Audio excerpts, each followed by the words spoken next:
No. Give it a shake. Open it really fast and lick the air. Just. Will it stick to your forehead? No, it's not sticky. Nope. Ow, that was like a rock. I just hit myself in the head with a rock. Into the hole. Boink. Oh, there's fall damage. Everybody. Cut me off, sir. Sir, I need it. How do I take this guy down? Not like that. What if I jump on him? Can he stop, drop, and roll? Are you bleeding, sir? I'm here to help. Are you?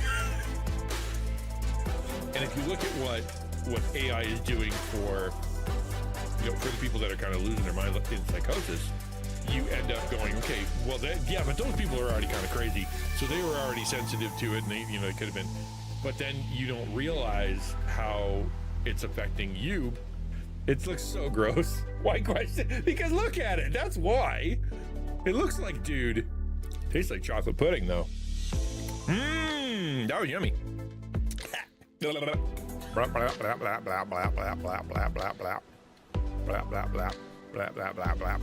Fly again, birdie. Fly again. Fly. Nope. I was trying to help. Ah! Ah! Ah! No! This place sucks.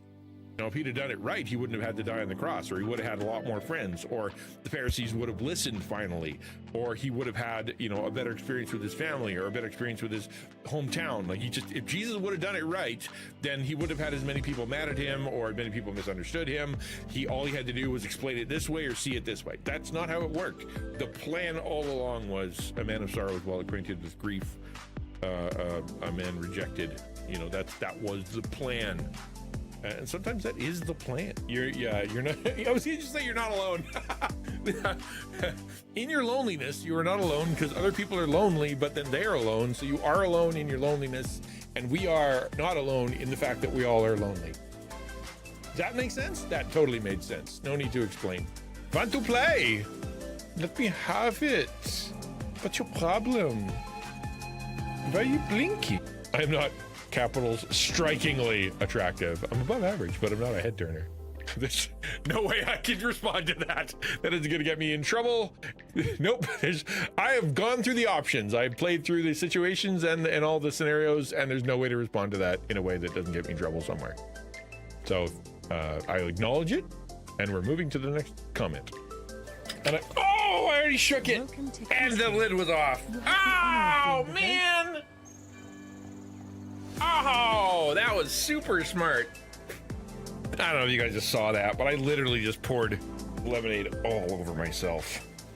If you're driven by fear, I can't do this and I can't do that and I can't do this and I can't do that, then your God's really small. Your God's really small. That's fun. Oh, ow. My face. She said ow and I said ow. Nothing here.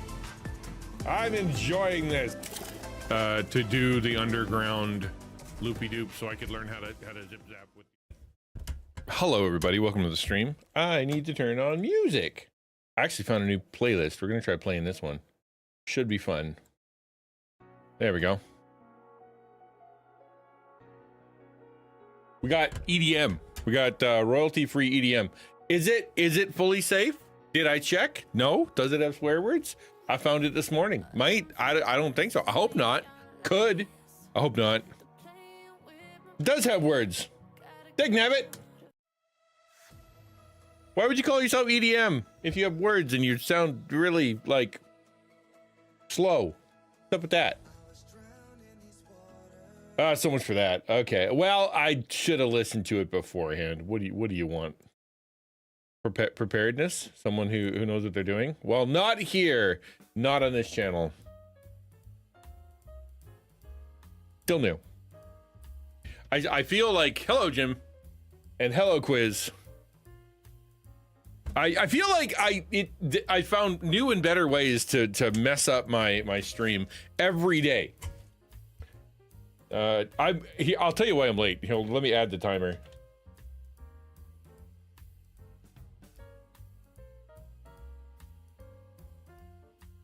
Did that work? No, it's very specific. Okay. Yeah, hey Jim. Apparently it needs to be refreshed every time. Is that what we're doing here? Okay, sure. Why not? Okay, hello. Yes, if you look on YouTube, so what I'm doing these days is I'm trying to put stuff on YouTube. I'm using it as my socials, okay? So if you're like, where is, Ninja posting stuff? I posted it to YouTube. They have a social thing. They have like a community page. They got all the stuff you need. And so I'm like, I'm going to do that. I'm not going to have a Discord. Why, what's the point? And I get the point, private conversations that are carried on and under a secure place and et cetera. I get it, but I don't have the throughput to deal with both taco stuff and also my own Discord. Just can't do it. So I'm just gonna lean on YouTube. So if you're curious about what I'm doing on YouTube, so if you go over there, you'll see a post that is like, this is what I'm doing this week. And and I thought I was so clever and so prepared. So I was patting myself on the back. Good boy, good streamer, first time in forever. And I had a plan. And you look on Thursday, it says this is the game we're going to play. Well, I finished that game yesterday, which threw me into a bit of a spiral.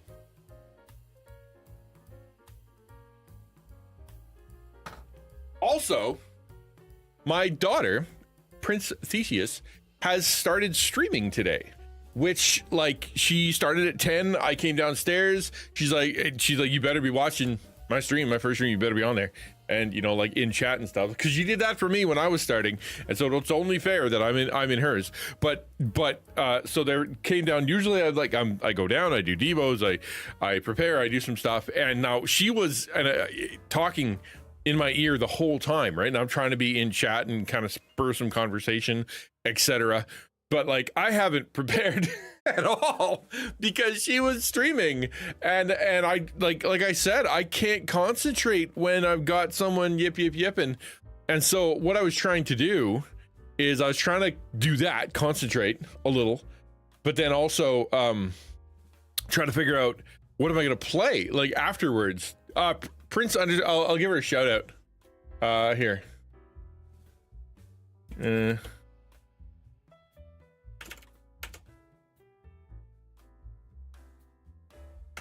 There, that should do it. Yes, so she decided to start streaming again. So what happened is a couple weeks ago, she lost her job. And it just out of nowhere. One Sunday night, she got a text, "We're bankrupt, don't come into work anymore." And so she's like, she worked there for 5 years or something. And so she was like, what am I gonna do with myself? Well, she's going to school in September for art. And she's like, well, I could, she's like, do I go get a job? Do I try something else? Do I want to buckle down and prepare myself for art school? Okay, maybe I'll do that. And so she's like, I'm gonna try streaming. And of course it's like, okay, go. What am I gonna say? No, go nuts, have fun, stream, see what you can do. And but if you're not, if you don't follow through and you don't do the work and you don't do what's necessary to be able to be successful in streaming, it's not gonna work. And so why don't you just set a date? I'm going to start this day, and if I'm not doing okay by this day, then I'll just, I'll stop. Her original plan was just to stream her homework online, maybe a little bit of side hustle, and a little bit of something to do, a little accountability for when to do stuff, some people to hang around with. So it's a good idea. So I'm like, yeah, go crazy. And she's been working really hard on it. She drew all of her own art. She's got all, she came up with all of her own ideas. She did all of her own tech. She's doing great. And so I'm happy. Computer's lurking someone else for drops. And Twitch only counts one lurk now. Crazy, man. Yeah, they're like, how much does it work? Well, one, maybe two, if we feel like it on occasion. So yeah, you only get one. But it's cool, and she's very natural at what she does. She kept the conversation going for the last 2 hours. She's doing great. She'll do fine. I've made some notes for ways that I think she should improve her stream. We'll see how that goes. Hello, shenanigans. But as I said, I got a little confused because I'm like, okay, what am I going to play today? And so I actually went through, and I would like probably spent the last 30 minutes just looking through the games that I have. Maybe even an hour. It might have been an hour. Like, I didn't know what I was going to do. And so finally, you know, after a little bit of time, I came up with, I don't know, like 6 games that we can play today. I think it's a good little list, and we'll see what you guys think, and we'll take a little vote, or we'll put them in a wheel. Maybe we'll put them in a wheel and give it a spin, because any of these games is going to be good, but they're so diverse. Like Halo is one of them, but so is The Witness, you know, like and so I don't know what we're gonna do. Hello, shenanigans. Hello. I think I said hello already, but still hello. Yeah, so today's just gonna be we're gonna start with watching a little video that I stumbled across about a guy who it's a little old. The video's a little old, and but like as in like last year. So I don't know where he's at now. But basically he did a video. It's short, it's less than 6 minutes, about, you know, what it's like to you know, become a little bit successful, or what he was doing and how he did it and where his mind was at. And it was very taco, because you think it would be, well, I did this and this is my tags and then I did, you know, whatever. But it was very, this is what my mindset was. This is what my mission and my goal was. This is, you know, which is the promises I made to myself, you know, this is, and so I'm like, that's perfect. So I want to be able to, you know, I think it's a great idea for us to watch that and kind of glean some stuff off of it. And then we'll jump into whatever game. And that's going to be streamed today. I made a short yesterday. I'm doing what I said I was always going to do. And it's a lot of work, right? So like I on YouTube, like I put out videos that I've edited, that I'm proud of, that I voiced over, that I worked hard on, that I didn't rush them. By the time I got to the end, I'm like, this is the product that I want. Send, right? Could it be better? Yeah, maybe. Like but I had to learn some stuff to make it better. I have to, you know, figure out like new skills, but it's good enough. There it is. Here it is. And so I sent it out to the world. And then a day later, you know, I tried to make, or 2 days later, try to make a short.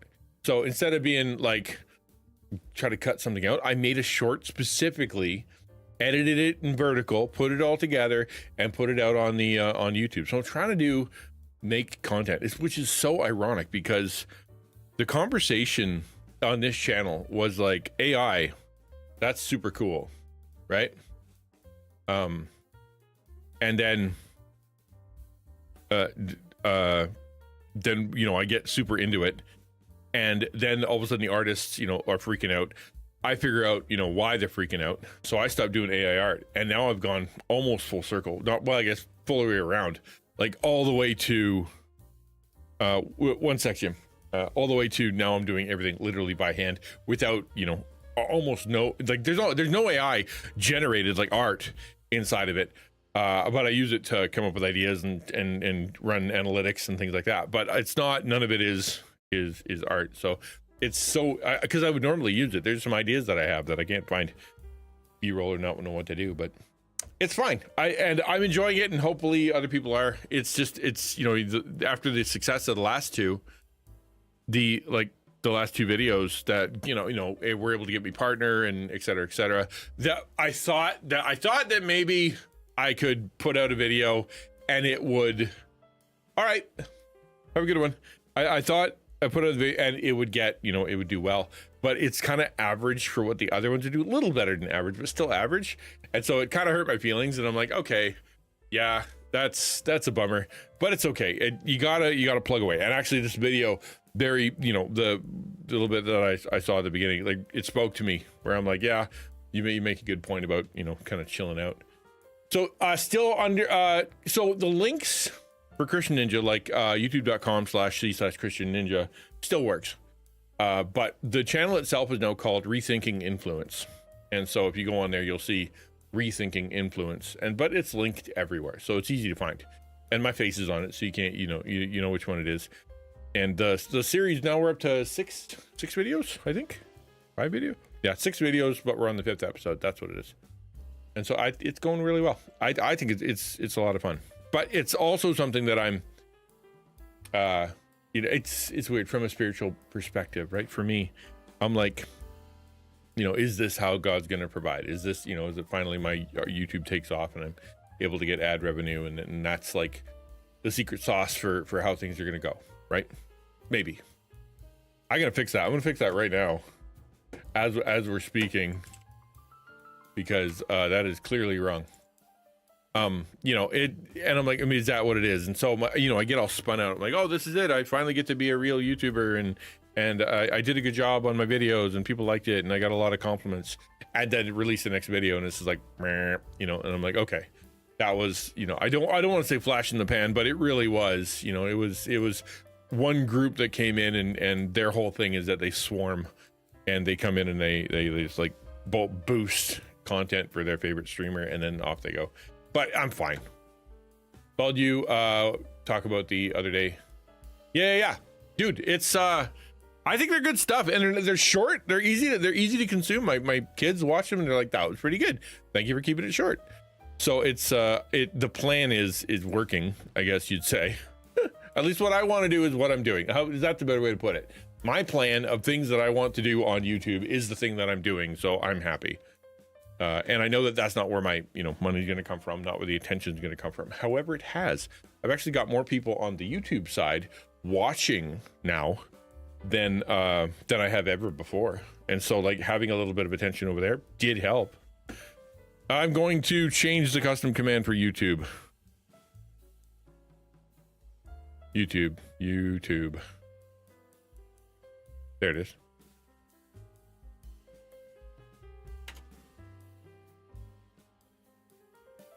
Wait, how many subs do I have over there? I just realized I don't actually know. I have, okay, 2021. Okay, so we'll do 3,000 as the number. Save. Cool.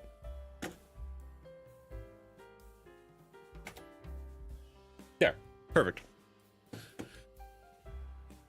So yeah, so what today we're just gonna watch a little video, we're gonna react to it, and then we're gonna play a game. Nothing crazy, nothing crazy. I would love it if you guys started a conversation, if you guys want to talk about anything specific, anything from yesterday, or if you guys want to talk about something else, that's totally fine. But I'm just gonna kind of run the system. We're gonna do the content. I'm trying to keep it simple, as in like, because I don't know, if you back up like a few months, I was doing like 6 or 7 ideas per stream, man. Like I, like react to this and react to that, and write this and teach that, and like tons of stuff. But I'm trying to keep it fairly simple, but otherwise I'm going to burn myself out. I didn't sleep well somehow. I felt like I did. I slept all night, I think. Then I woke up tired, and then I was distracted, and then my daughter's streaming, and I'm like, okay, cool. But now I've got to come up with just trying to be able to stream myself, and it felt weird. I just feel a little off, that's all. No big. It's not bad. There are definitely days I've been offer. How about that?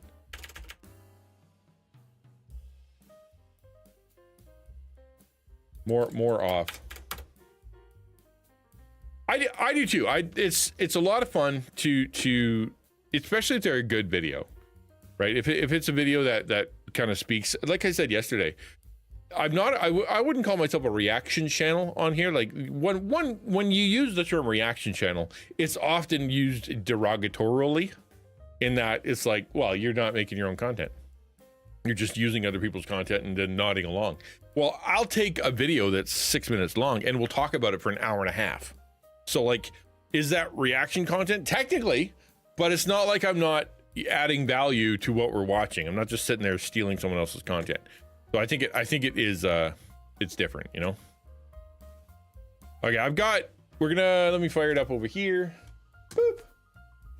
There we go. There you go. Commentary. That's the word. It's not just, it's transformative enough, but it's also like I'm using it as a jumping off point. right? It's like, it's not that I'm just going, yes, that was a good point, I also agree with that. We talk about a lot of stuff, and it all kind of starts with there. It's nice to have a prompt. I'm using it as a prompt. But yeah, commentary is a better word. So we're gonna watch this. Essentially, it is a guy who has seen a little success. I think his video is from last September, and he had maybe September 2024, and he's kind of talking a little bit about where his head was at. And I think it's important for us as content creators to understand getting our head right before we jump into this thing, right? So if you guys want to interrupt, by all means, but let's jump into this and see what he has to say. About 5 months ago, I did something I've been thinking about for a long time.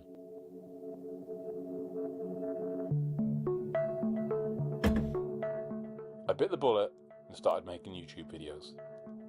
Since that first upload, I posted a new video every week. Some did well, some flopped, and I spent way too much time obsessively refreshing the YouTube Analytics app, hoping that part really got me. I spent a lot of time refreshing the Analytics app, right? I'm living this right now. So for me, I'm living this. So I was able to get YouTube Partner like less than a week ago, maybe a week and a bit ago, and it was a huge deal for me. I wanted to have over 1,000 subs for 5 years, man. Like, I have not gotten anything, and none of my Twitch content was taken off. None of my short, like a couple shorts were doing okay, but they didn't convert to anything. And so to actually have a couple videos that people came in and watched that actually got caught up in the algorithm and did some stuff, was really exciting for me. And so I released the next video, and I'm like, hopefully that, is good and well received, and it was received by the same people, and it did okay. And then I'm like, okay, what do I have to do? And I've done this enough to know that you can't. I'm not going to become a Neurosama glazing channel. I'm not going to start talking about VTubers. Like, that isn't what I'm here for. I'm here to speak specifically to issues that content creators have in a philosophical way, to be able to challenge their thinking and make them think about something else in a way they haven't before. That's the mission of the thing. It's literally rethinking influence. That's why it's called that. And so I posted the video on Saturday after much kerfuffle, and it didn't take off, right? Like the last one, it was like I got alerts, I got emails, things like that. Oh, your video did this. And then nothing happened. And I'm like, oh, okay, cool. And I'm trying not to be that guy, right, who is looking at his analytics and then hitting refresh. But I did probably 3 or 4 times over the last day or so, where I'm like, oh, I wonder if it got some attention. And so I'm like, okay, get your head straight. That's not how it works. And so I edited the short yesterday after stream, released it. And I'm like, okay, well, how did my short do? Did anybody like my short? And it did okay. It did okay, but it didn't convert to views of that video, right? Views of the video that I released yet. Maybe it will. I don't know. And sometimes it takes a while to get caught up in the algorithm, whatever. And all that to say, I also got hyped up for success, numerical success, to the place of kind of going, oh, I wonder, I want that dopamine hit. I want that, affirmation. I want the validation that I'm a good boy and that my YouTube video actually has value and whatnot.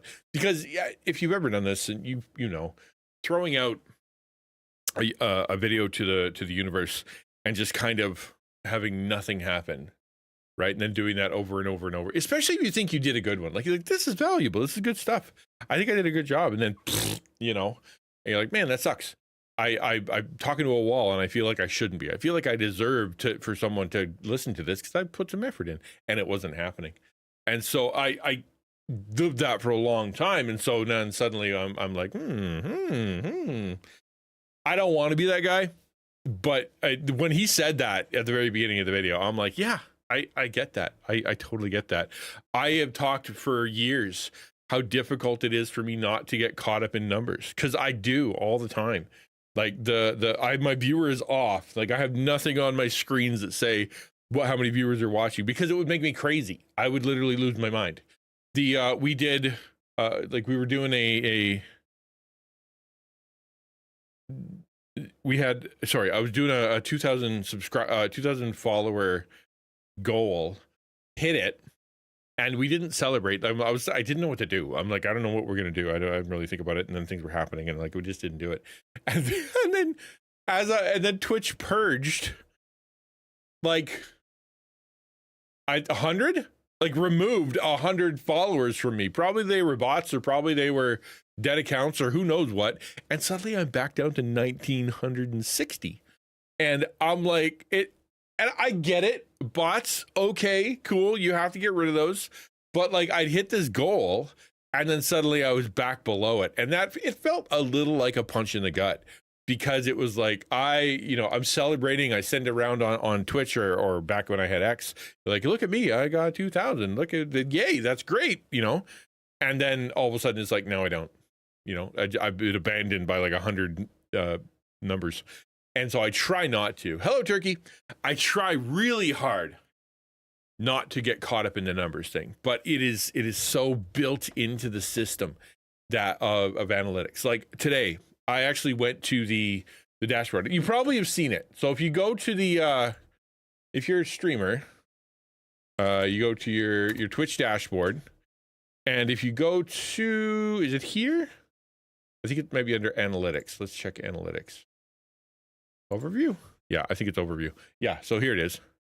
If you look here, it will give you suggestions. And I did this. I'm like, okay, what category do you think I should be streaming in? Oh, ye smart, machine that seems to know. And I'm like, is it a bizarre, like, obscure indie game? No. I'm not doing a carb thing. I'm not playing Hearthstone. That's hell. I don't want to play Scam Me. Marble on Stream isn't a real game with content, right? I'm not going to do gambling. Like, I'm like, okay, I can't do any of that. Like, it's okay, fine. And I don't want to buy another game. Like, I don't want to be like, okay, I'm going to go buy like so many scary, gross things. And I'm like, okay, I'm not doing that. Although I can play Tetris Effect. I have that. I'm like, all right. So that's not it. I can't do that. So what am I going to do? Like, what part of it is like, what am I going to play that people are going to want to watch? What am I going to play that people are going to want to, that people might get attracted, like be like, hey, if he's playing that, I want to go watch. Or what am I going to do when, or what will keep people the least bored? Like, I guess, like that they'd actually kind of stay and lurk. It's just, it insane when you start getting into the numbers thing. And so I really appreciate him kind of starting with that, the admission of going, I was checking the algorithm all the time, checking the analytics all the time. Videos. Since that first upload, I posted a new video every week. Some did well, some flopped, and I spent way too much time obsessively refreshing the YouTube analytics. Can I ask a question? Does anybody know what these little numbers are on the side? Oh, that's vidIQ. Oh, I don't have vidIQ installed. Does anybody use vidIQ? Sup, what is up, Shock Trooper? That was hard to say. Sup, Shock Trooper. That is a tongue twister. So I don't know if anybody has vidIQ. I don't have vidIQ installed. Maybe I should. I had it installed. I just didn't understand what it was telling me. App, hoping for that breakthrough moment. I watched so many videos from new YouTubers trying to understand how the algorithm works, and quickly realized everyone's experience is wildly different. That's also an extremely, you don't have enough videos to bother. So vidIQ it's like a private system that does stuff in the background. Like it analyzes what keywords are working. It analyzes what titles are working. It analyzes what thumbnails are working. It analyzes your bid compared to other bids in the same kind of genre. Like it's meant to be like analytical explanations for really like laser focusing your stuff to get exactly what you want. Like that's what it's for. So like if you like, I don't know how to get attention on this, well, what are people putting in? Like what kind of thumbnails are they using? What kind of tags are they using? What kind of titles are they using that are getting attention? I'll go figure that out. That's what it's kind of for. No, more like having a marketing expert sitting in your pocket and kind of going, yeah, you're going to want this kind of title. You're going to want to use this many words. You're going to want to use this color on your on your thumbnail, things like that, just kind of like really tweaky stuff. But yeah, what did he just say?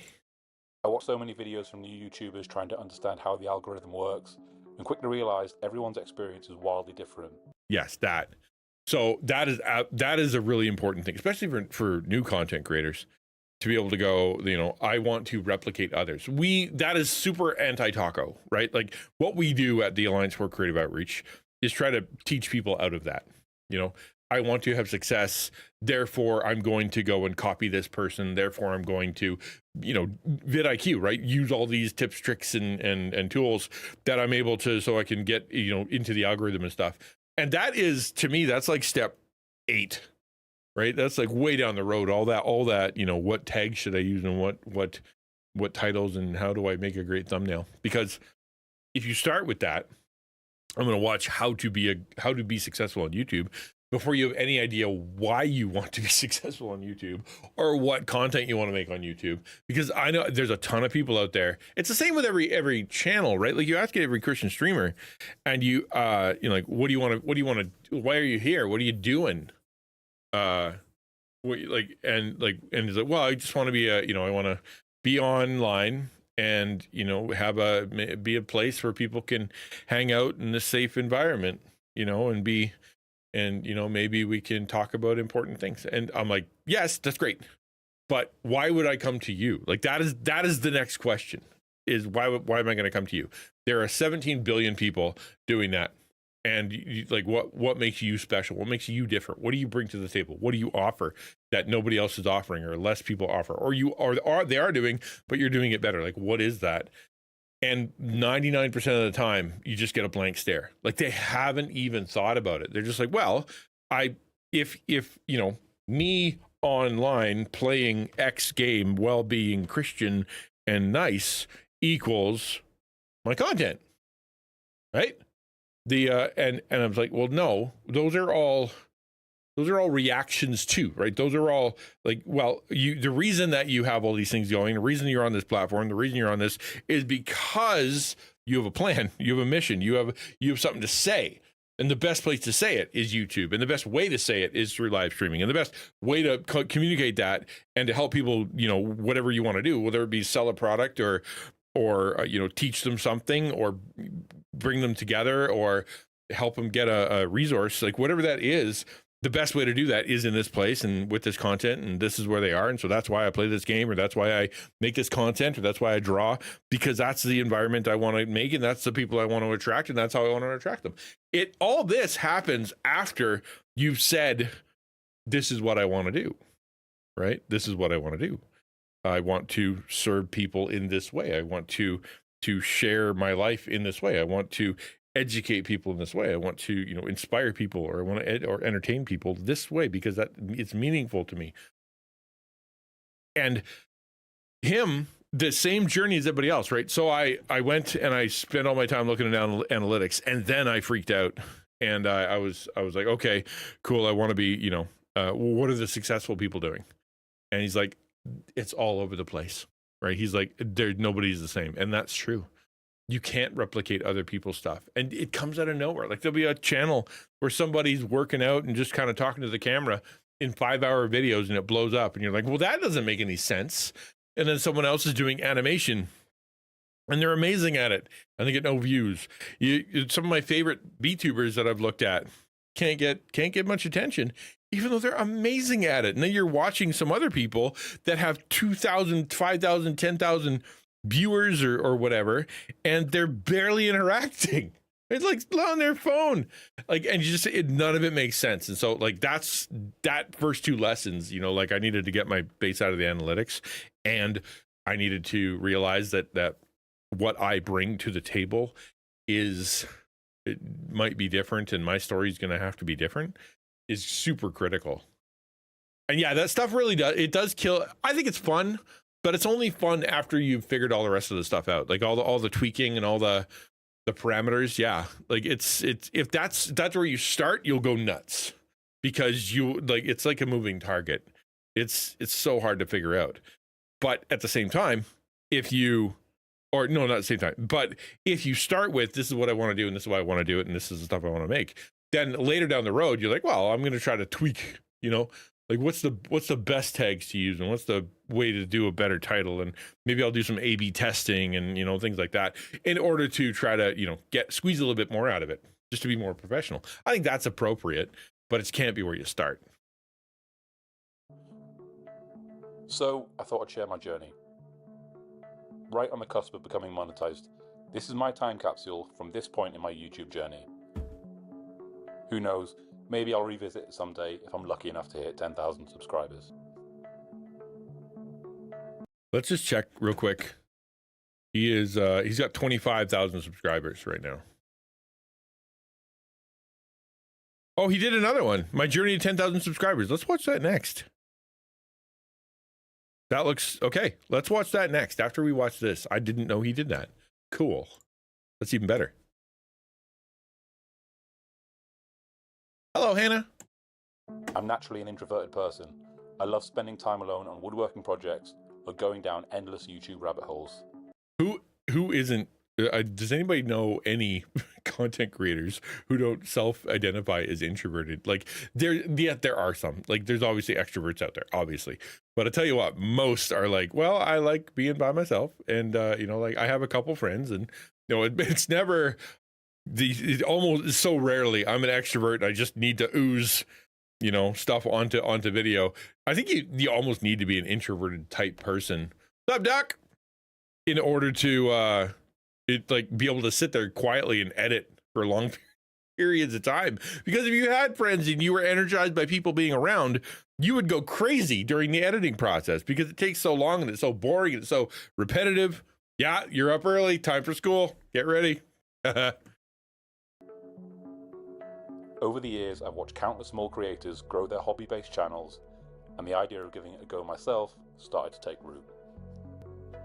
Now, people who know me wouldn't expect me to start a YouTube channel, so I decided to do it quietly, without telling. Isn't that interesting? So, people who know me, I didn't tell anybody, right? They wouldn't think that I would do this, and I'm not telling anybody. Like, raise your hand if when you first started streaming. Yo, Bill. Yeah, how is everybody? How are you all? If you didn't tell anybody. If you were like, I'm just gonna do this, I'm just gonna see what happens. I when I first started, I told my immediate family. They needed to know. But yeah, I didn't really jump into telling folks what I'm doing it for at least a couple months. And then I'm like, okay, if I'm going to be doing this full time, I need support. And that's where I started to talk to people. But even then, I got a lot of, who cares? That's not what I'm interested in. Can't do anything with that. And so like, it's so devastating, man. First day of school. Let's go. You get to go at 10:30 though, right? Are you there early today or late today? Like it's so hard to tell people. So I started Twitch. I told some Twitch friends, but I didn't tell IRL people for over a month. I was doing it during my early morning quiet time. Yeah, exactly, right? Yeah, just be. Yeah, it's not a shameful thing. Oh, you're back to normal time. Okay, good for you. It's not a shameful thing to do content. It's just I say it this way. It's like a little piece of your soul going out there. Like whenever you stream or whenever you release a video or whenever you're actively pouring your creativity or something into that content, if it's any content worth anything of any kind of value, it's going to have a little bit of your soul in it. And so therefore, when you send it out there for judgment, you send it out there for people to see. Like it's you take it personally. And if someone's like, what you're doing is stupid, or what you're doing is a waste of time, or what you're doing is bad, right? It hits a little harder than if they were like, and if you're sitting there and saying, I watched this show, and they're like, oh, I don't watch that show, that's a dumb show. And you're like, well, I like it. And then you move on. It doesn't hurt your feelings, right? But it does when it's your content, because it's a little piece of you. Anyone, no expectations, no pressure, just to see what might happen. I knew I wanted my channel to focus on woodworking, workshop projects, hand-built guitars, and the occasional tool review to keep things varied. My first video was a review of a new miter saw I bought. It's awkward, clunky, and just not great. But it's still there because everyone has to start somewhere. Feel free to check it out if you want to feel better about posting your first video. My first video is very, very, very buried and very, very, very gone. In fact, I have, if you go to my channel, to see what you have today, you have a sandwich, is what you have. Like I've had so many iterations of my channel, right? It was just a place that I put a few family videos. It was a place where I put sermons, like that, you know, recorded sermons. It was a place that I put my podcast, where I actually edited my podcast into videos. It was a place I did COVID videos and then it was a place where I did the news. I had a news program on my YouTube channel, and then it turned into, what was after that? Another podcast or something. Like and so much of that is buried. So much of that is buried. I do have a lot of stuff under the membership. Like if you become a member, like for whatever level, you will get 100 more videos on there, for all from like the past and things that I've, you know, that I buried for everyone else, because, you know, you might care maybe, but you're not going to see the earliest stuff. Absolutely not. Right. Cause it's just, I don't know. It's not great. Well, I do agree that sometimes it is hard to reach out. It really is, Bill. Like it's asking for help, asking for support. Like my daughter, she's like, "You're gonna watch my thing, right?" You know, and it would have been devastating if I'm like, "No, like I'm not gonna watch your thing. Figure it out yourself." Like that would be hurtful. We absolutely want other people to be on our side, but it's really hard to reach out and kind of go, "Can you do that?" That is my advice though to new content streamers, especially new streamers. Before you stream, tell your friends, tell your family, tell people that you know, and say, "Could you please come into my stream on this day and just hang out? I don't want you there all the time. I don't need you to live there. I don't want you to become a Twitch person, but it would mean worlds to me if you would just make a profile, show up for the first 2 weeks, give me a bit of practice, you know, make it a safe environment for me, and it'll also bump me up in the list a bit more, because now I'm not streaming to 0 people. I'm streaming to 2, 3, 4, 5 people, because that's, you know, I've asked people to do that.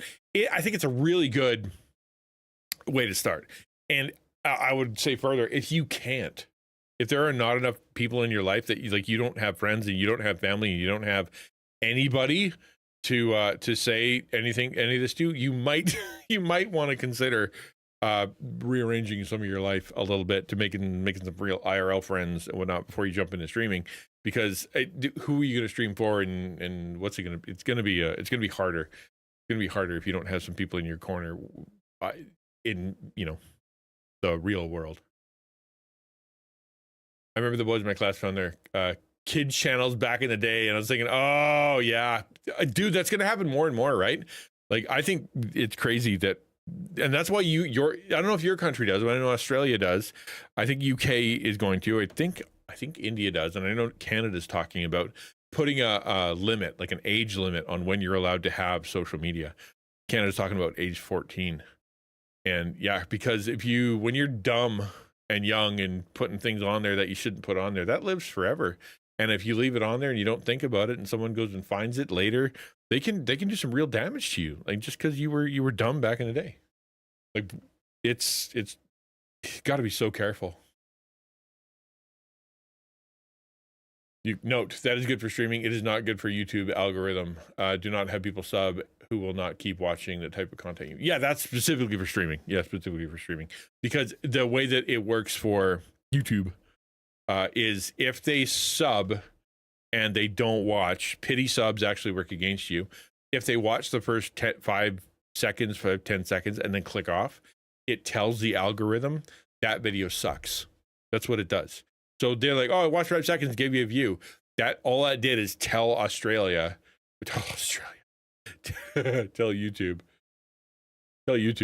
that the video isn't worth watching. It's so bad that people leave it 5 seconds, and then it buries it. Like pity watches on YouTube need to be all the way through. Goodbye. See you later, Ninja. Man, what? See you later, Duck. I'm Ninja. What is happening to my brain? Australia's 16. Yeah, that's what I thought. I shot it on my iPhone with a built-in microphone and minimal editing experience. As an introvert, putting myself out there felt like a huge leap, but I hit publish and nothing happened. Views. Yeah, that's. I'm so glad. I'm so glad he's really walking through how it felt. Right, YouTube's run by Australia and Duck and Ninjas. Right, my brain is pudding right now. I told you guys I didn't sleep well. Yeah. So he's, and then I posted it and then nothing. Right, it can be so hard. It, like I said, Theo is. She's streaming right now. She's streaming right now. Like, if I could probably pull up her stream.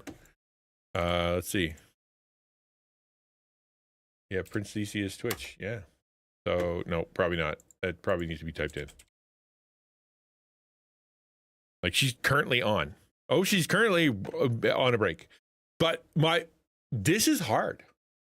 Jumping into content, jumping into for the first time, who are you going to tell? And I said to her, like, she's like, I'm ready. I have my, stream prepped. I have my chat channel awards. I have all my stuff.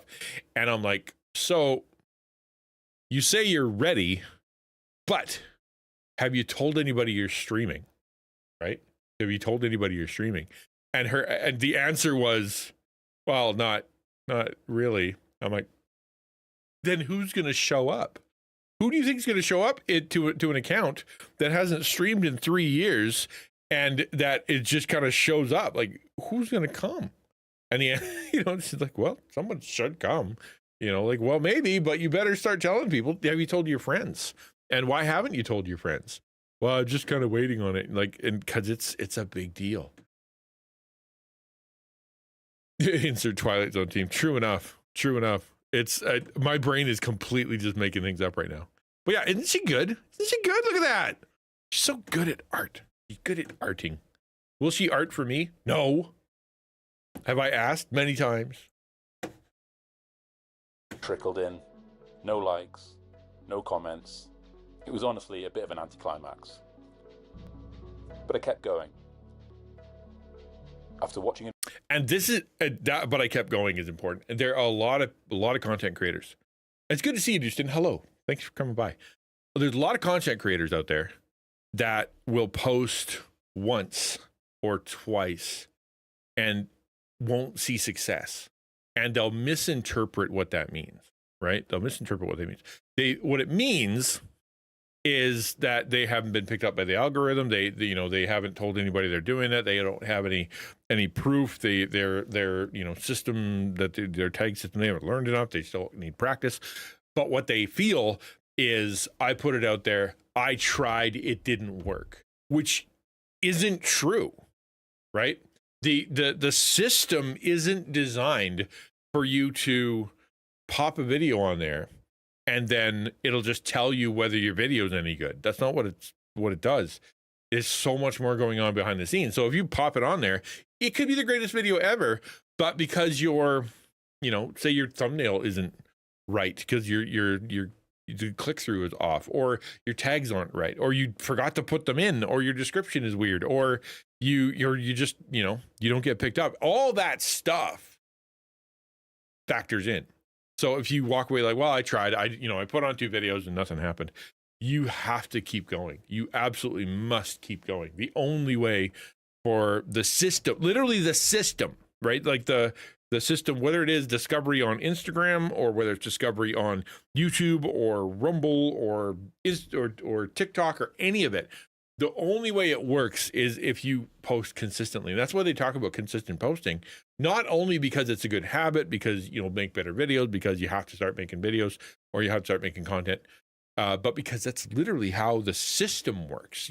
The consistency tells it it's going to keep coming. Advice videos, I realized consistency was key.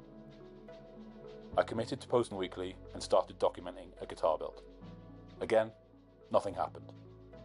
But something unexpected started to change. Let me pause there too. So he's like, then I started to do do the guitar build. And I don't want to put myself in his head, but I know that it's like, what might work, what people might like, building a guitar. I'm good at it. It's interesting. People like music. It'll have some really good tags. You know, you think through all this stuff, and then you go out, and it's a lot of work to film. All of a sudden, the job that you're doing, which is, you know, this guitar, is costing you twice the amount of time, because you're having to set things up, and you're gonna have to protect the camera, and you're gonna have to figure out the angle, and then when you shoot it, you're like, you gotta make it right, and it's just it's so much more work to do the thing with making video. And then you're like, okay, this is it. This is gonna be the one. I'm gonna put this out there. People are gonna be like, oh, cool.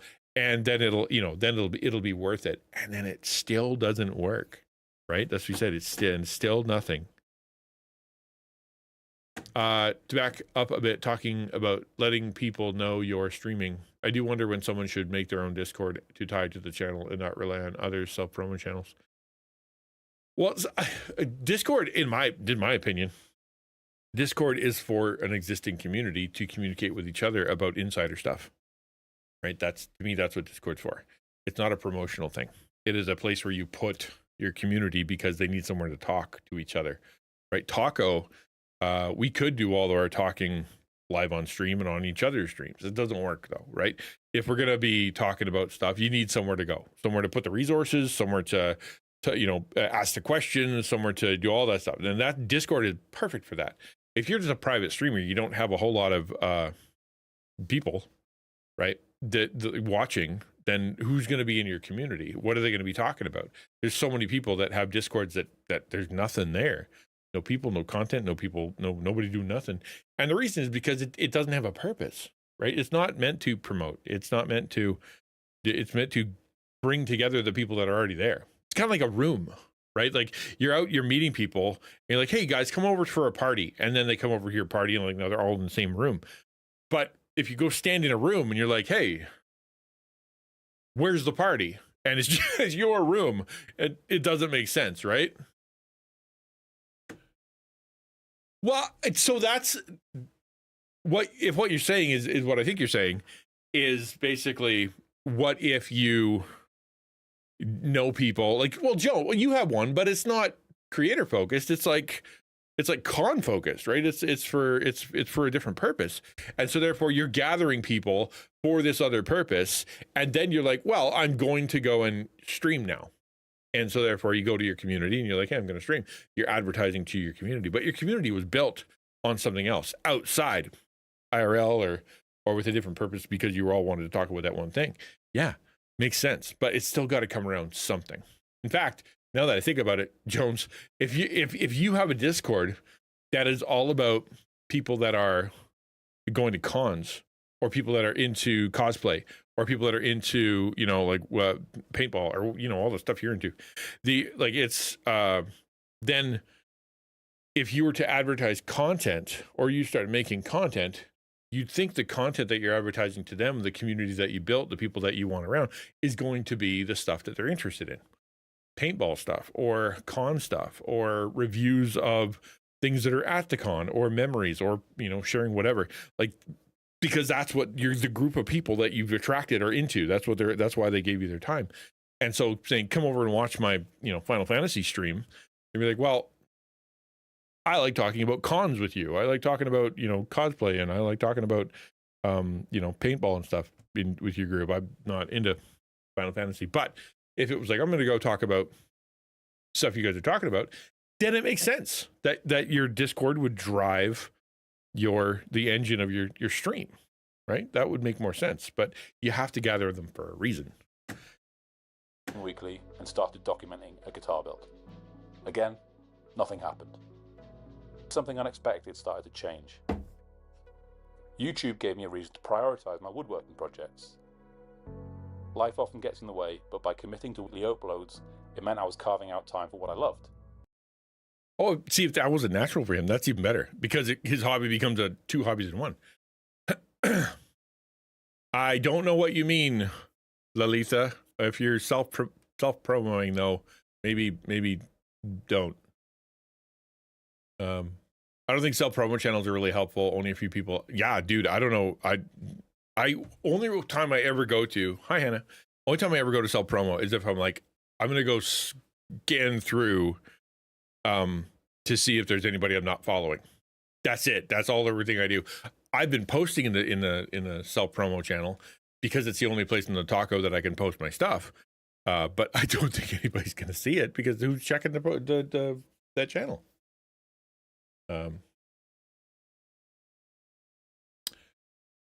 Call you Henny?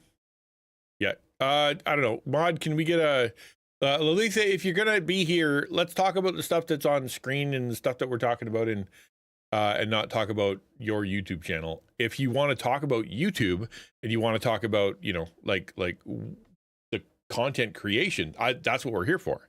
Today is about content creation. But if you're here to sell promo, then that's not what we're doing. So if you have a question about your YouTube channel or like you want to talk about that, great, for sure. But not, you know, just we're not like go look at my YouTube channel. We're not doing that. We're doing talking about content creation, right?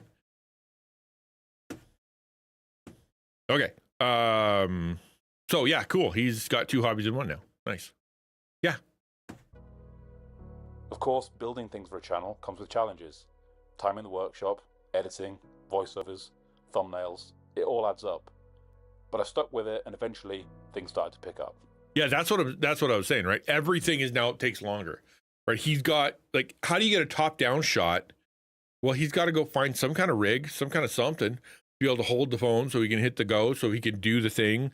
You know, he's got to mark out where the frame is, so he's inside of it. And he's got to take that footage and he's got to go edit it. And he's got to make sure the lighting is right. Like, all that stuff is nothing to do with the guitar. And then you go, you know, it's like, well, that took an hour and a half because it took that long to set up, you know, like that one little scene. It's a lot of work. It's a lot of work. So I think you have to enjoy it. That's the thing. If you don't like editing videos and you don't like shooting videos, you don't like messing with camera stuff, and you don't like trying to figure out all the, you know, the fiddly bits, you're not going to like, you're not going to like video editing. You're not going to specifically like YouTube or doing videos for TikTok and stuff. You have to like the process. You can't just like the result.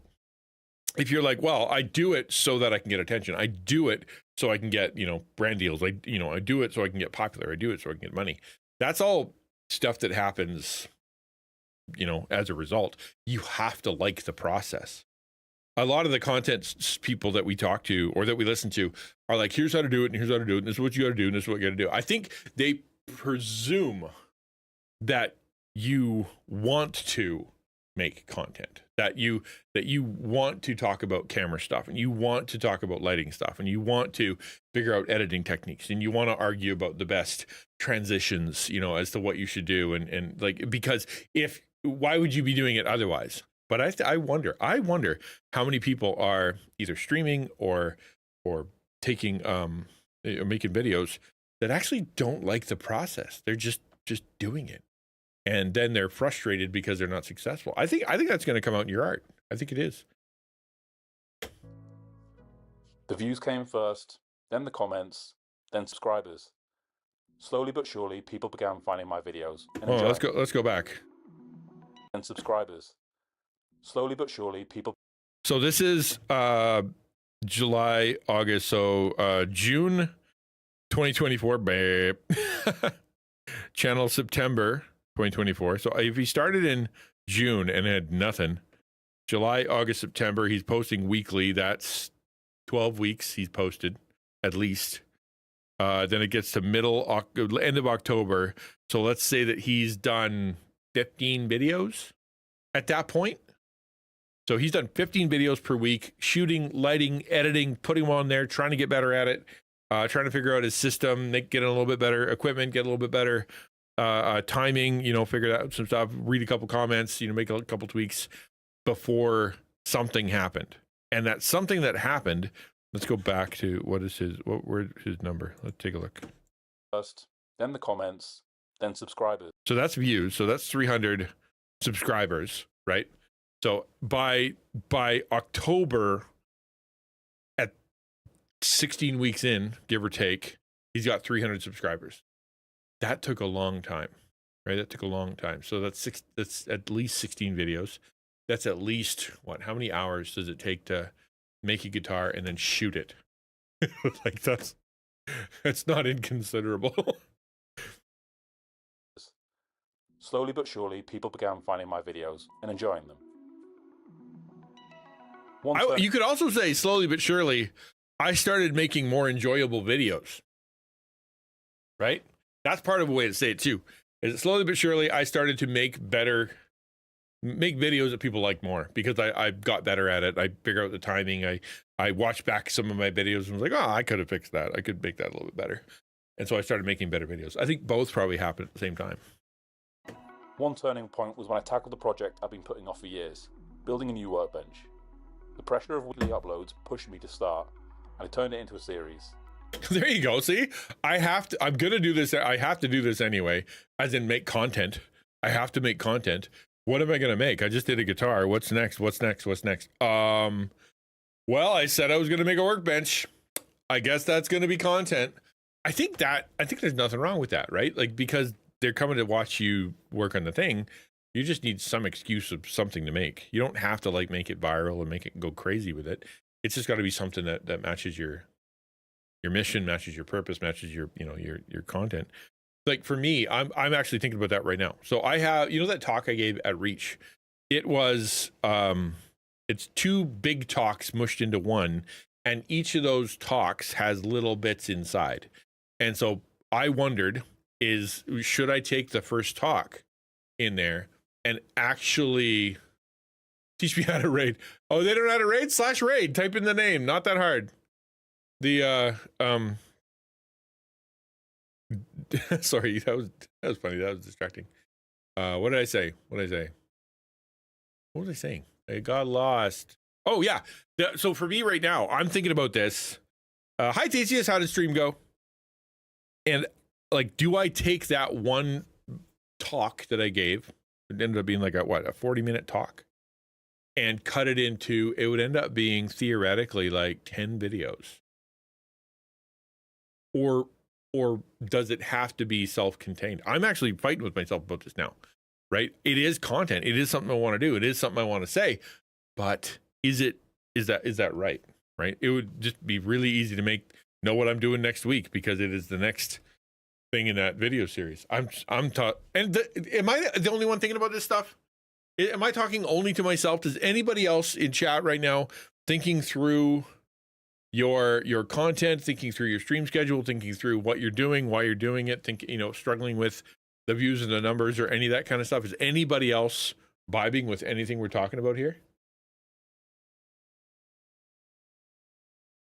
Barracuda, yes, Barracuda is a lovely person. Yeah, the stream manager, yep. We can talk about that. For sure. I'll write that on the note of things that Prince Theseus needs to fix. I have a whole list.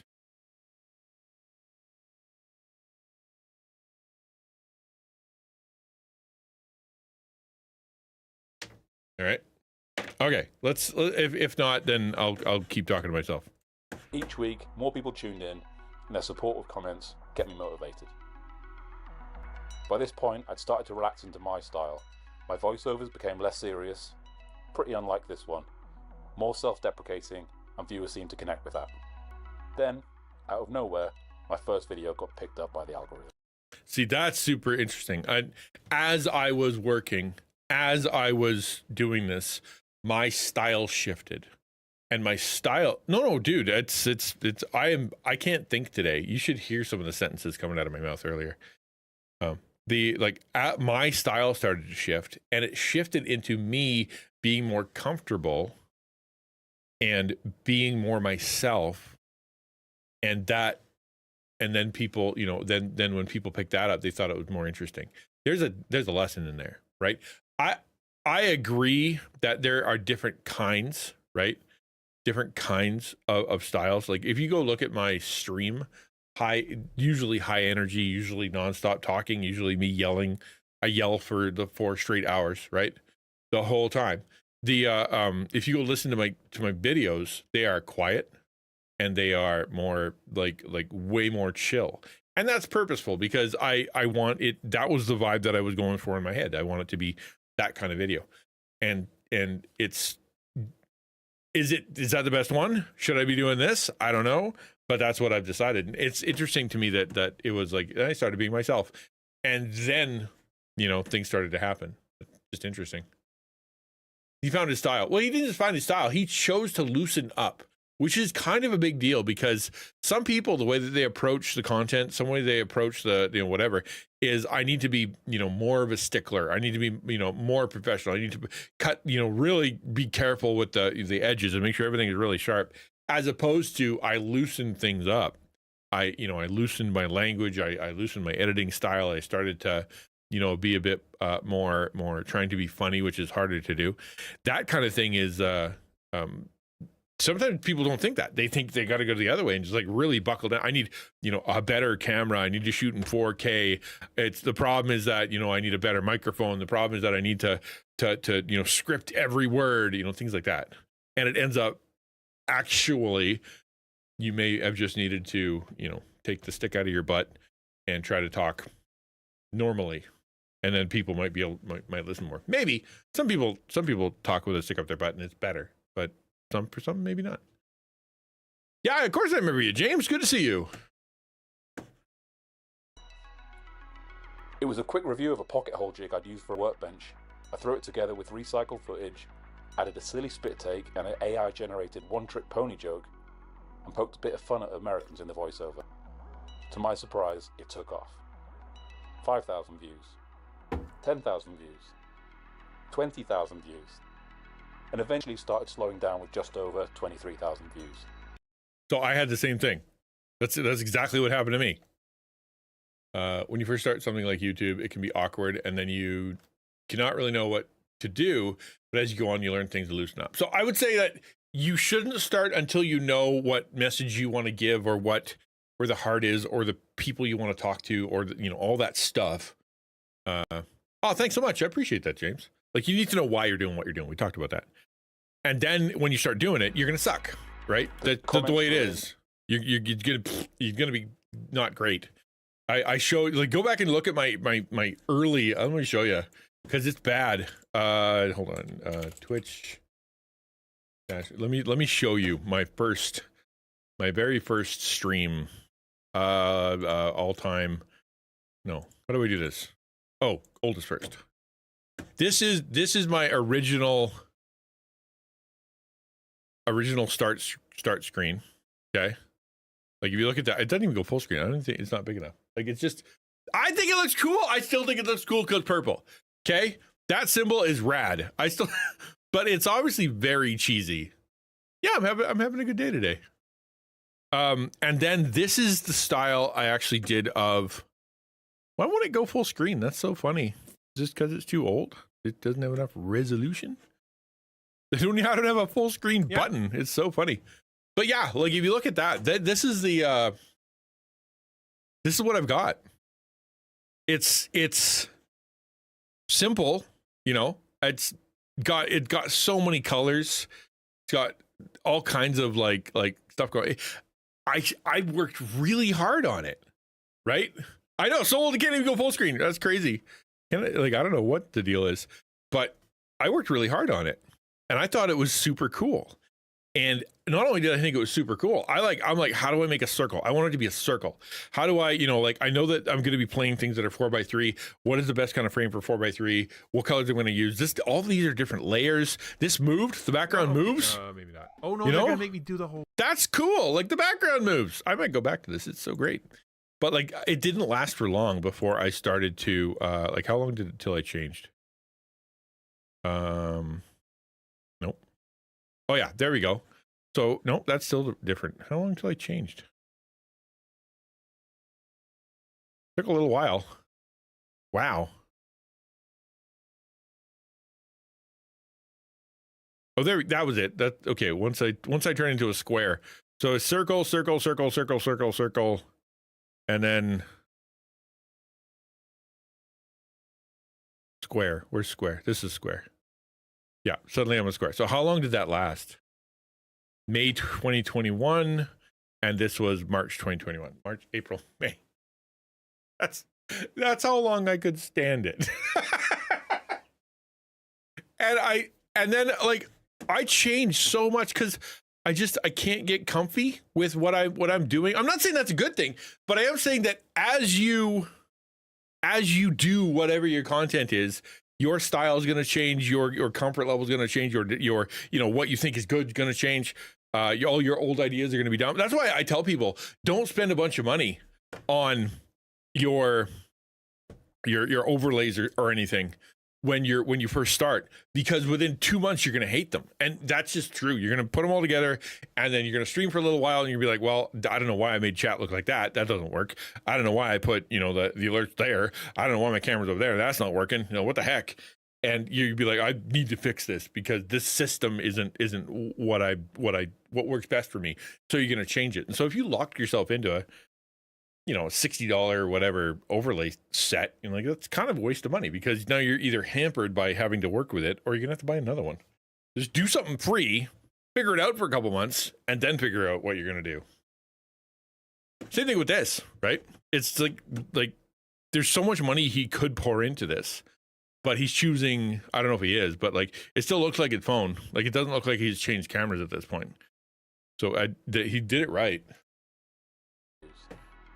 20,000 views, and eventually started slowing down with just over 23,000 views.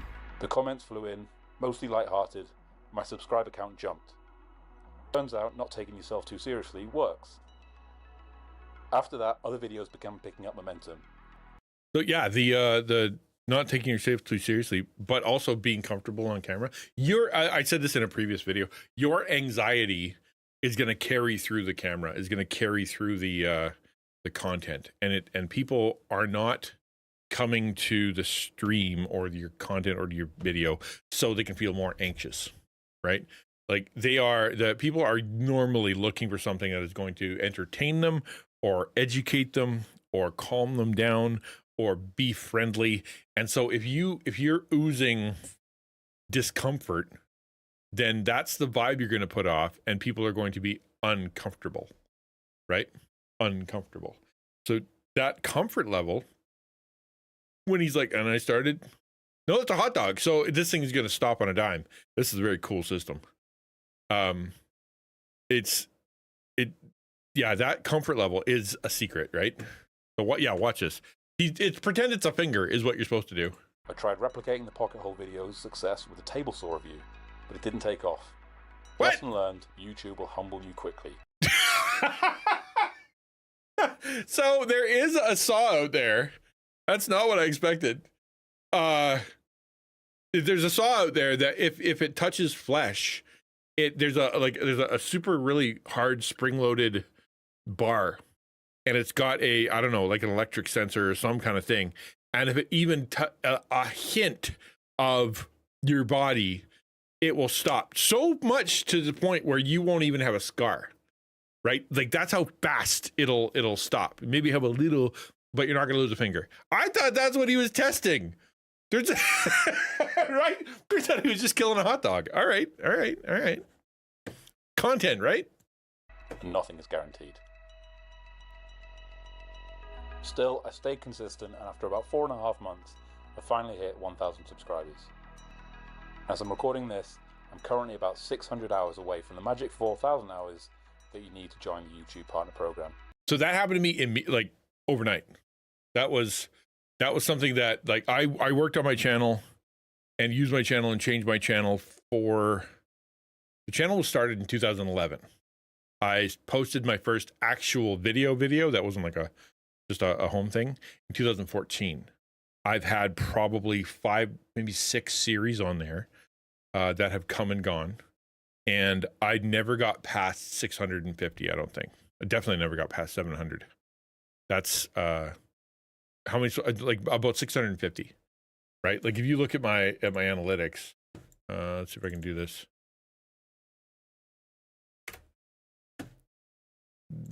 You look at my analytics for the last months. I don't know, content overview, right? So it's blah, that this is views. Obviously, this is views, and so that's how long I've been on. I have been on YouTube since before Google bought it, right? That's how long ago it was. So this here, like that's the day, right? And so you look at subscribers, it went from there. So in that 241, that still wouldn't have been enough, I don't think, because at this point I had, oh, that's increase. Hold on, let me go to the lifetime. It's gonna be gross. You're gonna hate it. Yeah, that's so just nope. Oh, that's adding subscribe. How do I do this? How do I find audience? Maybe.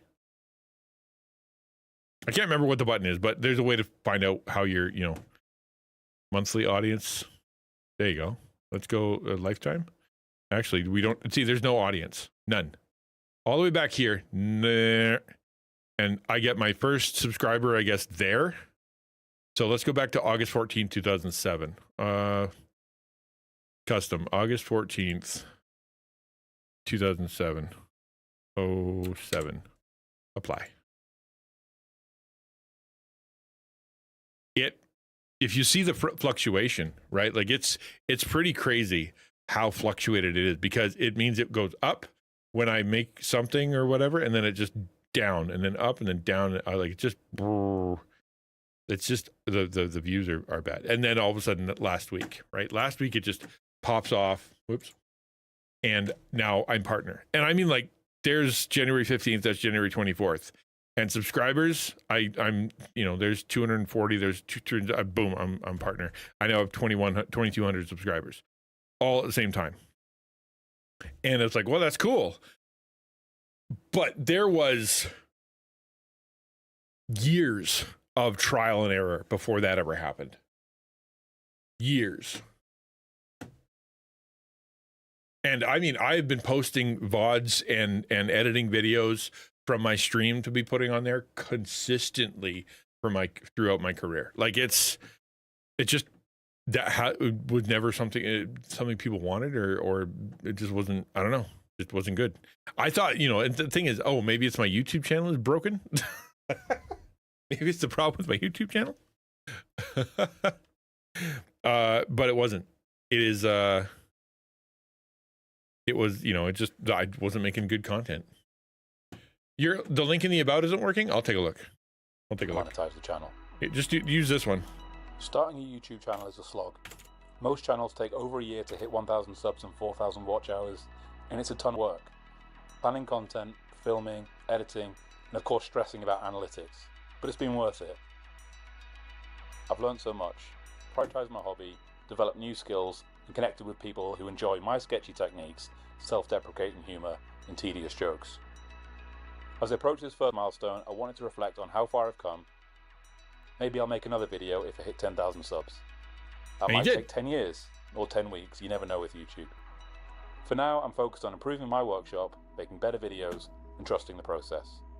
What do you mean it doesn't work? Oh my word. It's supposed to. Alrighty then. I'll fix that too. I was assured my old links would work.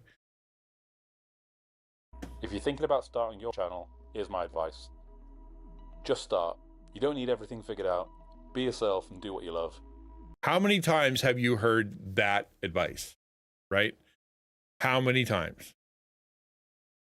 Thank you. I can change it. Thank you. Yes, thank you. Appreciate that. How many times have you heard just start? I don't, there's a lot, right? And I think there may be some people that are on the side of, I'm not sure. I don't know if if I should do it. Maybe I, need more research and they don't do it. But I think honestly, the other end of it is equally problematic, where they do start, but they have no idea why, right? They're just like, and then I started making videos. Why? Like, why did you do that? And it's not like you need to want to change the world. I'm not saying that. I'm not saying you need to, the mission is to make the whole universe better. But it's like, well, I want to share he said, I want to share my woodworking.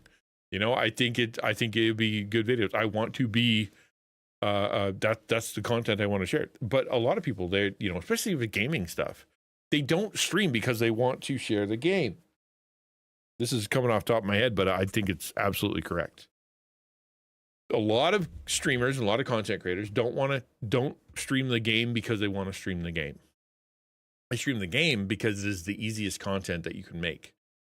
Yeah, and they're not really passionate about it. It's just something that they do while they're hoping the channel takes off, or while they're hoping a viral moment happens, or while they're hoping that something, because they think that the game is going to lead itself to some kind of views, as opposed to actually giving two hoots about what they're playing, right? It's a that's the thing, right? It's a vehicle for what? Like, who's in the car?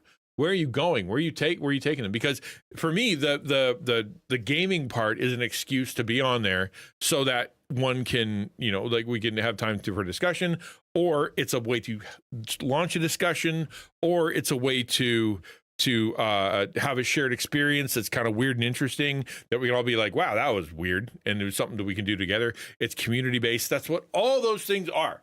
They're designed like that. I game for a reason. That's why the games are all over the place, because it's different kinds of experiences. But if you don't know why you're gaming, or you're just like, well, I like gaming, like, that's not enough reason to record it for the world. Why do you want to do that? And why do you want that game? And why is that game important to you? Like, what are you even going to talk about? Like, I think that is, like, he's talking about just start. I honestly think that part of it is not just start, but like, maybe figure out why you're doing what you're doing. Trust that the right people will find you. It might take time, but keep going. If you're one of my subscribers and you've watched through to the end of this video, thank you. Normal tomfoolery will resume very shortly. All right, so this is his 10,000 video thing. So this is gonna be really interesting, because he just did his 1,000. How long is it in between? I forgot. Did I check? This is 1 year ago. So actually, it was fairly quick, because he did his. That's the going viral. How far down was it? Where are you? Oh, there. Yeah, that's the one we just watched. Okay, so there it is. So that's 1 year ago.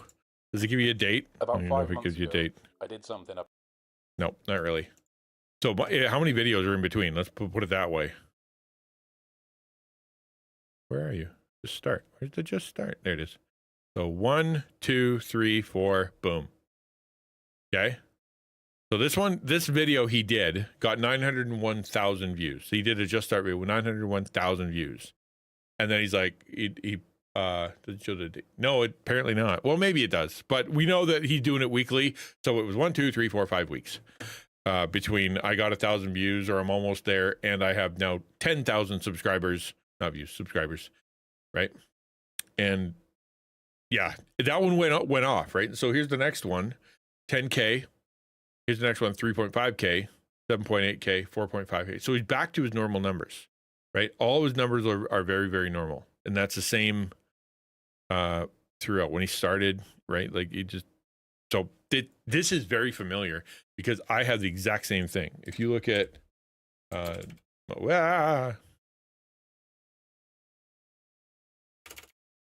you look at my channel, look at my videos, they are, right, like 300.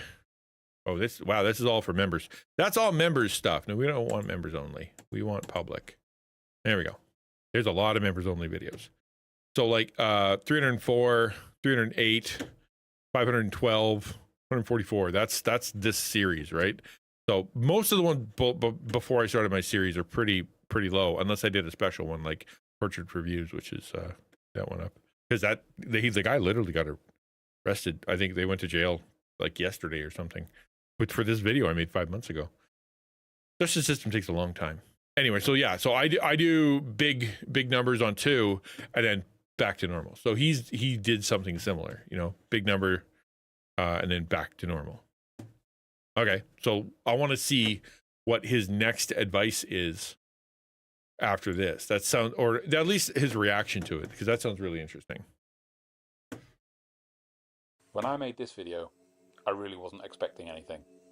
But as is often the case with YouTube, progress happens when you least expect it. I've been on YouTube about 6 months and I just hit 1,000 subscribers. I promised myself I'd post a video each week, but my videos are project based in and around woodworking and guitar building. They take time to make. That week I didn't have time to create a brand new video, so I spent an hour or so jotting down my thoughts on my YouTube journey so far. I cut it together with clips from my previous videos and I posted it. I managed to squeeze out a video and fulfill the promise that I'd made to myself, and I get back to normal the next week. That's a dangerous precedent to set. No, I don't disagree with him, right? I don't disagree with him, but when you do that compromise for the first time, it's, oh, okay. You know, like, I have to put out a video. This one isn't my normal videos. This isn't really what I usually do. This isn't, you know, like, but you know, it's a video, right? Yeah. Sometimes you have to totally get that. Sometimes you got to throw those out there. But you got to be careful with them, because then you can start being like, oh, I did the video. It's crappy. It didn't edit it properly. I didn't do the voiceover this time. I just kind of threw it out there. And then you taint your collection, right? Your not your legacy, but like the stuff that your people come over and all of a sudden they're like, what was with that video? That was kind of trashy. The video isn't perfect. I really wasn't happy with the audio on it, but it was done. I didn't expect what happened next. So let me take you through what happened, while maybe showing some of my new subscribers some of my earlier projects. The video looked to be doing okay for the first few days. Nothing crazy, but it was in line with my previous best performing video. Then all of a sudden, after a few days, it got picked up by an algorithm and started being promoted. Views rocketed, comments were streaming in from all over. It's a great thumbnail too. Like let's make sure that you appreciate that his thumbnail is, well, where are you? Like these thumbnails, you look at them here, it's like, here, look, it's a wooden table. Look, it's a wooden table. Look, it's a saw. Look, it's a saw. And now you've got a guy, right? Really well shot in 3D. Like he's got his head is in front of the start stellar. It's very, very good. So I will click on this if I give two hoots about the Festool, right? Maybe it's cool, maybe it's new, maybe whatever. You're gonna get very like that's who's gonna click on that. But this is anybody who's interested in YouTube, or anybody who's interested in woodwork. Anybody, like, I don't know what he's just, you know, when you look at the thumbnail, you're like, okay, how YouTube changed my life. Okay, oh, that's interesting. Let's talk about that. And the fact that it's only 5 minutes is, I'm like, yeah, I'll watch that. 5 minutes out of my life, not a bad. If it was like 35 minutes, I wouldn't have clicked on it. I wouldn't have, because I don't want a whole story. I'm sitting there eating breakfast, man. I just want to watch something that's content creator related over breakfast, and that was perfect. Yeah, more people who aren't even woodworking, right? But then you go back and you're like, okay, there, and now he's sitting on his workbench again.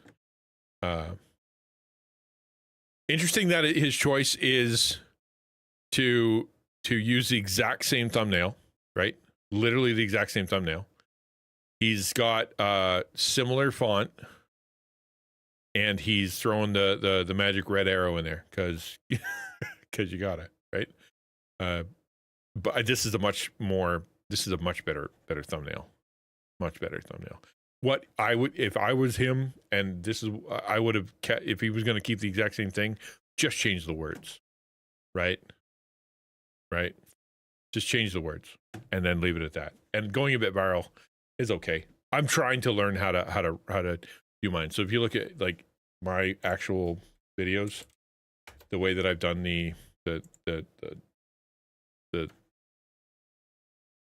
this is the style that I've chosen. Okay, so it is. I'm gonna put a color burn on them. See if I can get a bit bigger. No, come on, don't help Windows. I just want to do it myself. Boink. Right. So this is the style that I want to do, which is, take a picture of that, like something relatively adjacent. These are two screenshots from the actual video, and that screenshot from the video, and then color burn it. Put a text over the top that is some kind of thing that tells you what's in the video, and then add my branding, and to try to keep it simple. This here, because Neurosama was on it, I actually fought with myself over whether or not to put these two characters on there, but I knew like I have to put those on there because people aren't going to know what it's about. So there you go. But this, I actually changed this thumbnail. This was my previous thumbnail. Let's see if I can show it to you. It's like a filter. Like, you see how it's all like really like the bees all like weird looking, like it's really dark and all the colors are kind of blown out. It's a filter. This was the previous thumbnail.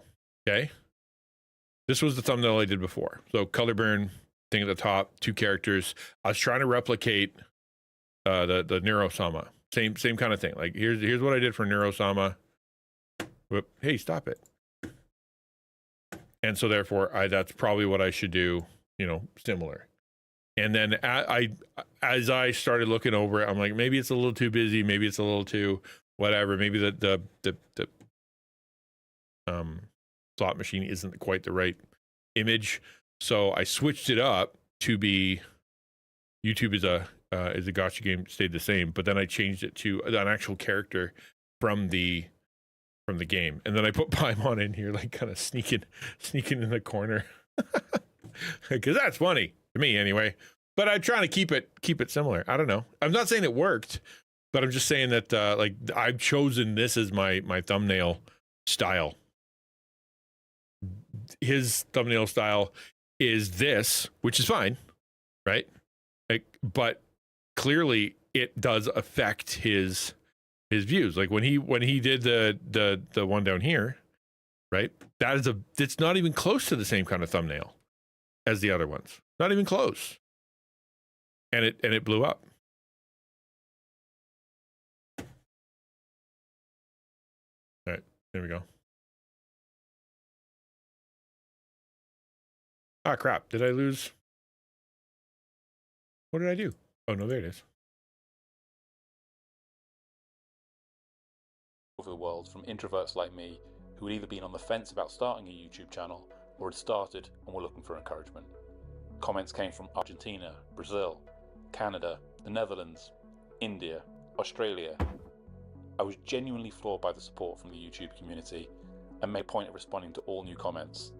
Of all the comments, about 5 were from jerks, looking to put someone down for putting themselves out. I think this video is very mediocre and boring. Given YouTube recommended it and the title was solid. This video has 71,000 views, but so far, how's the drop-off rate? People are just the worst. Why are people so terrible? Hello, Silent Dill. Good to see you. Man, people, right? Why even take the time? Why bother? What are you contributing to the world? Nothing. Negativity. That's what. There. But I really didn't care because the support and goodwill that people were sending quickly drowned them out. I didn't get a single bad comment. It was all swarm, and they were all nice, right? It was like one very specific sub community, but they were all nice. You want to announce my divorce, right? You're gonna get mixed reviews on that one, right? Like, bottom line, people need Jesus. Bottom line, people like to make people feel worse because they think that they're going to make themselves feel better. It doesn't work, or at least it doesn't work for long. As an introvert, putting yourself out there is a big barrier to starting a YouTube channel, and I had a lot of comments from people who were worried about putting themselves out there and then getting hate. Anybody else? Pastor Brian said to me that we should connect. Well, hello. Thank you for coming in. I appreciate it. I'm happy to connect. So yeah, I'm going to throw it out there. Has anybody else struggled with this? That you didn't want to start doing content creation because you were worried that you were going to get negative feedback, or you were worried that you were going to get trolled, or you're worried that people are going to make fun of you. I would think that for a lot of people, it would be their physicality. That would be the biggest barrier. Like, if they're going to be on camera, should I be on camera? People might make fun of me because I'm, XYZ. I have a scar. My hair looks weird. I'm fat.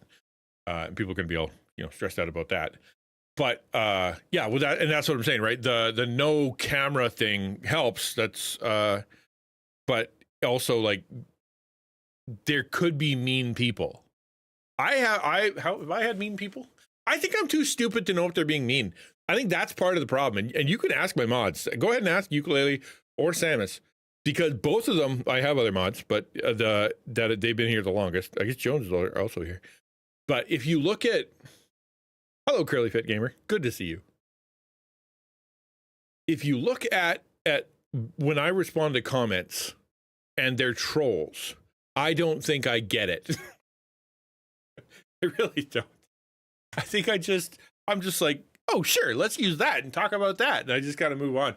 I will ban people who are being jerks to others in the chat, but if they're selling something, you're gone. But if they come in hot, I don't ban them, right? I don't. They gotta be really mean. Have we ever banned a mean person in my channel in 5 years? Because they were mean to me. I don't think we ever have. Which tells me a lot, because there are a lot of people out there that have talked about hate raids. They talk about, Hannah, right? Exactly. Ball disabled, scarred, overweight, all that stuff, right? You have targets that people can hit. I do too, right? I got weird hair and big body and whatnot. Like, there are targets, but like, okay. I don't remember any of them, but I'm sure that does keep some people. I would say, if that is something that you're struggling with, you're thinking like, man, people might be mean to me. Just so what? I get that there might be some people out there that are mean, but my experience online has been 95%, 98% positive. Truly, like support and care and humor, and I'm laughing and crying together and telling stories together and meeting people and going down to another country and hugging the people that are on street. Like, it's all been so positive. The only people that annoy me are the ones who come in and try to sell something. That's the only ones that really pester me. Like, don't come in and try to sell stuff. Come and say hi. But yeah, no, it's been overwhelmingly positive. And so if there were some, and I think to the point of Ukulele, right? If there were some people who came in and they were like the worst, we don't even remember them. It might have been, maybe it was bad that day or whatever, but like we were talking about yesterday, what was the topic we were talking about yesterday when I was saying that what an alien I am? You were, the people in chat were like, yeah, we're really worried about this part of personality. And I'm like, I don't have that because I'm odd, whatever it was. But it had something to do with like self-worth. And I'm like, I don't really worry about that too much. It's not something that comes up. And that could be why maybe I'm just, too thick to know I'm being insulted. But also, it's so positive.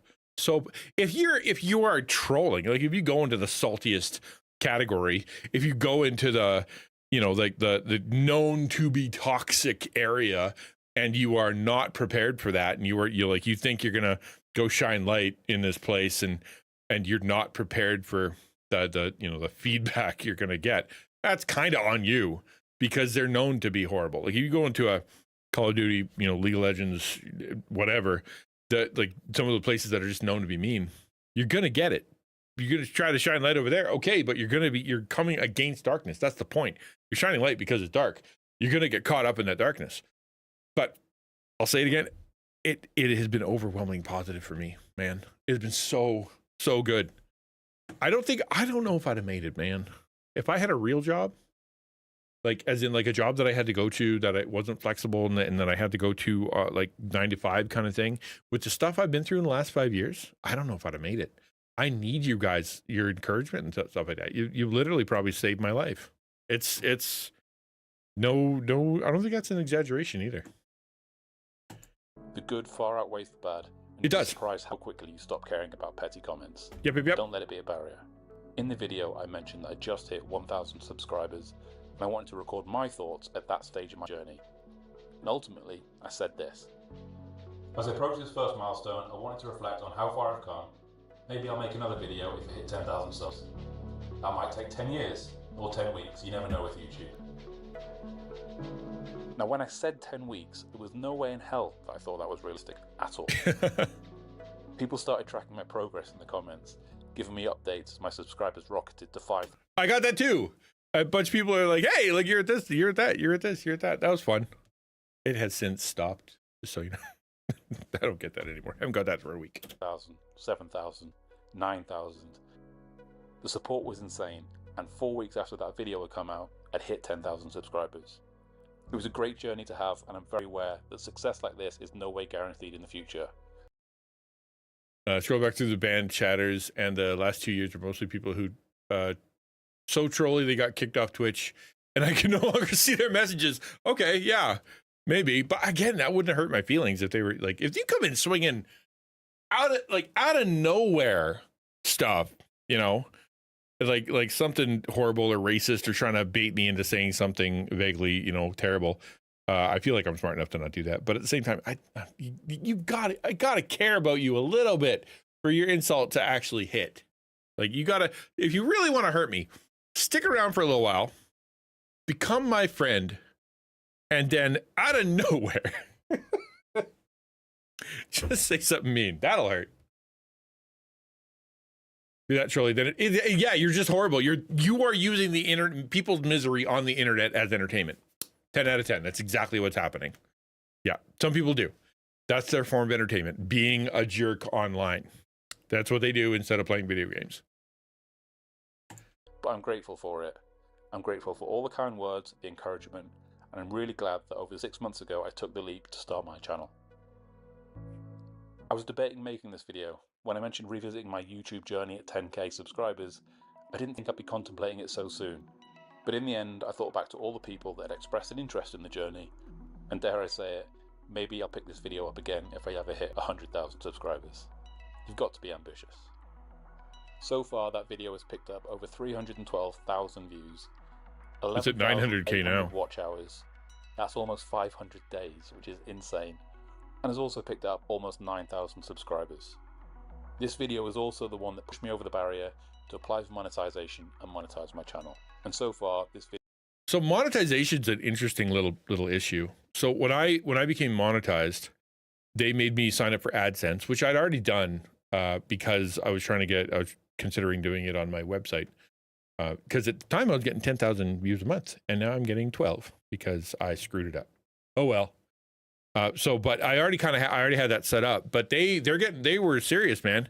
So they are like, okay, then if you're gonna get this, you're gonna start getting money. You need to have AdSense. Your AdSense needs to be updated. We're going to mail you in the mail a code so that we know that you are really living there. Like they're really making sure that it's secure.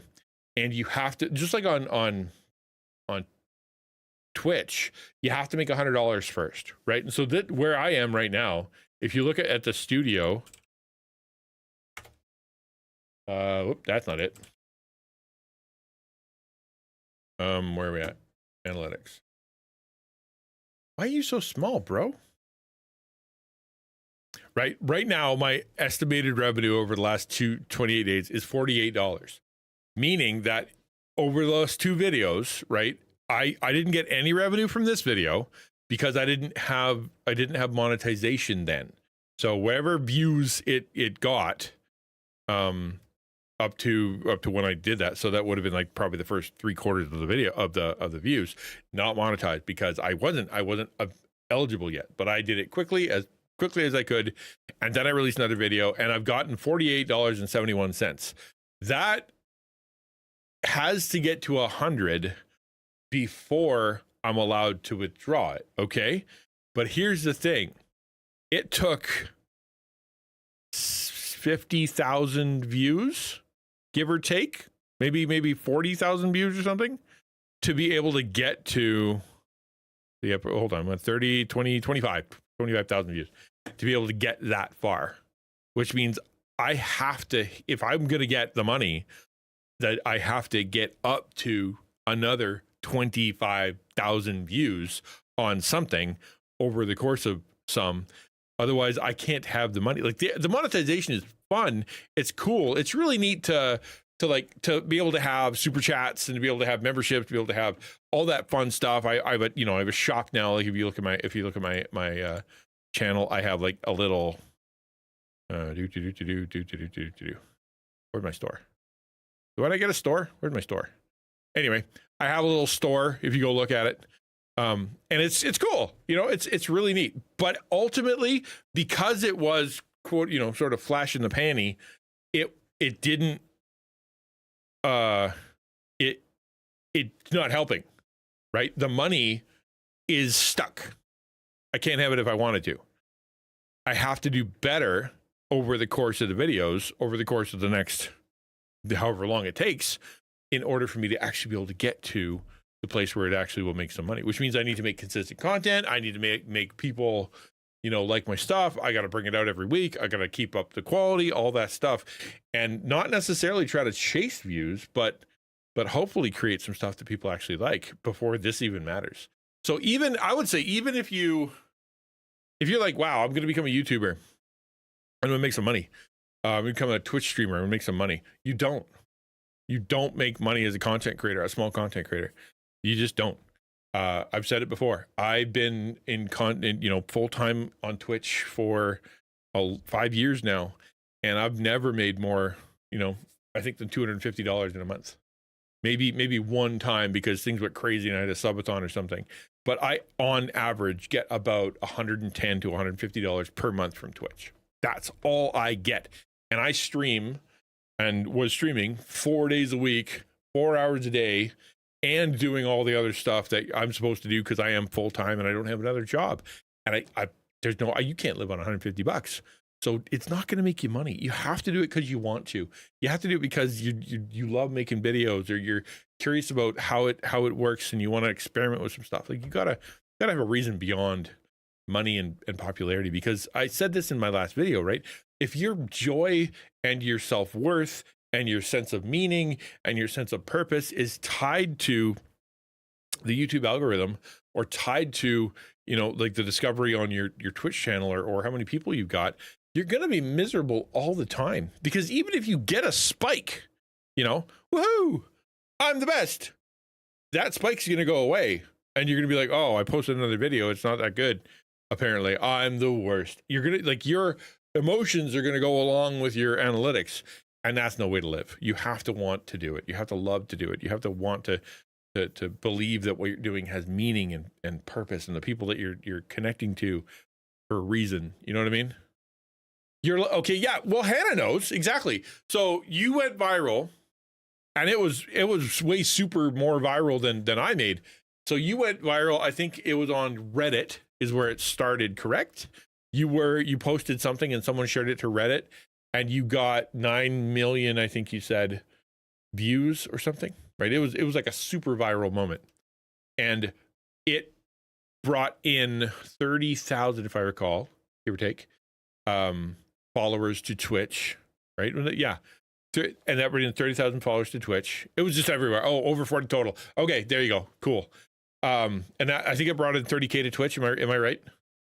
I have old numbers. I haven't paid attention much to the specifics. I was just trying to remember when it was kind of a big deal. 24K. Okay, good. See, I'm close. Look at me. And then your streams after the viral, you were hitting some pretty big numbers, hundreds, right? There were hundreds that were watching, and you did what I would consider everything right? You did everything right. Because you streamed consistently, you came in, you had some ideas, you were releasing really stellar shorts that were really funny and really interesting, and talking about yourself. Like, you did great. I think you did exactly what you're supposed to do. So where's that at now, right? Where like, right, would you say, what percentage of the biggest spike are you currently at? Did it dissipate altogether, or was there some did it hang on for a little while? Well, yeah, but you did. I was watching. You were putting out some really good shorts, and you were streaming. Like, everybody could be more consistent. You got health issues and all that stuff, but I think you did as good as you could have. I really do.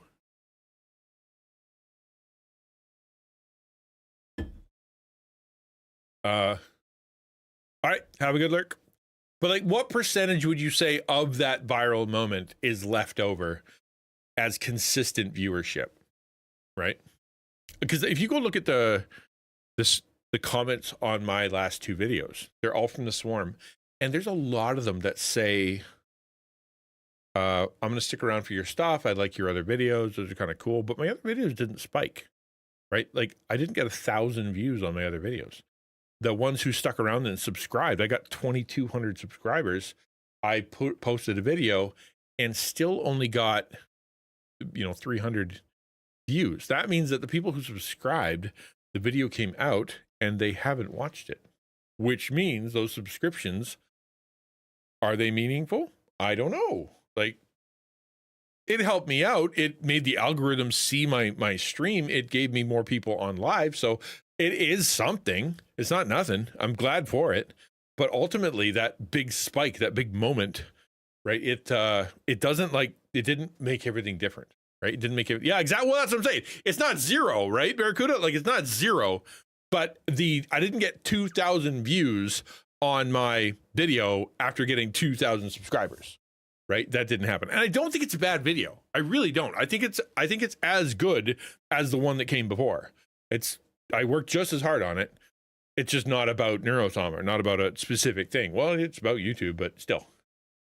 I'd estimate that for 2 weeks after, I was roughly 30 to 50 CCV. Now I'm about 10. First stream was 200. Okay. All right. So there you go. Right? So even those viral moments, I would say, are very cool. But you can no gotcha beacon, right? True. Throw it up. Even those viral moments, as fun as they aren't going to be the thing that makes everything better. Yeah. So let me say except. Neurosom is a great example of a streamer. Well, Vidal is an example of a streamer who. Vettel. He will raid anybody, right? He'll raid little streamers, he'll raid medium streamers, he'll go raid because he just likes their model, or you just, whatever. And then that person will get a huge spike of viewers, right? Just a bunch of viewers, a bunch of followers, a bunch of stuff. It usually goes well, as in, like, it's a positive experience, it's really fun, things happen, hooray. And then it, peters out or whatever. Some people freaked out. It did freak out. There was one time where they came in and the person said something, or they had some weird art, or I don't know what they did, but the swarm was not happy with it. And some of the more rabid members of the swarm decided to, get really not great on that VTuber. But overwhelmingly, it's usually positive. And they've launched careers, right? So theoretically, it could stick around on Twitch specifically, if you are consistent and you have a decent product and people stick around and you're at the right time of day, like after Neuro's done and that's when you are, then I can see people wanting to come over to you for sure. But I would still say that maybe, the viral moment that you're kind of hoping for still isn't enough to make the biggest difference, right? It's not gonna. It usually, I would say, isn't. Yeah, it didn't work for everybody, nor could it, right? Like, even if you had 10,000 people watching, and how many times is he rated? How many different people? All 10,000 aren't going to go to all of them. It's just not how that's going to work. Video has brought in just short of £760 in ad revenue. Not to be sniffed at, but that was a lot of views. It was an anomaly for me, and I know not to expect that kind of money from all my videos.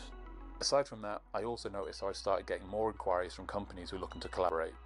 It's really hard to work out what is real and what's potentially a scam, and many of them were pretty ropey, so not right. Yes, so that is another thing. I haven't had that, but I have had people email me. I've had people send me texts. I get all the time. Like, I don't use Instagram. Part of the reason is because every single DM on Instagram is, hey, we are a company. Hey, we are a viral marketing, whatever. Hey, we are a content creator, like, group or whatever. We want to help you. We think you're cool. We love the game you were playing the other day. And I'm like, I wouldn't even do a gaming stream. You're a liar. So like, it's just gross. That does happen a lot.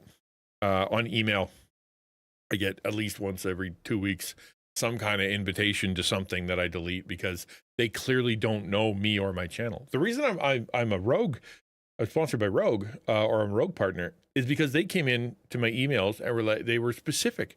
I watched your stuff.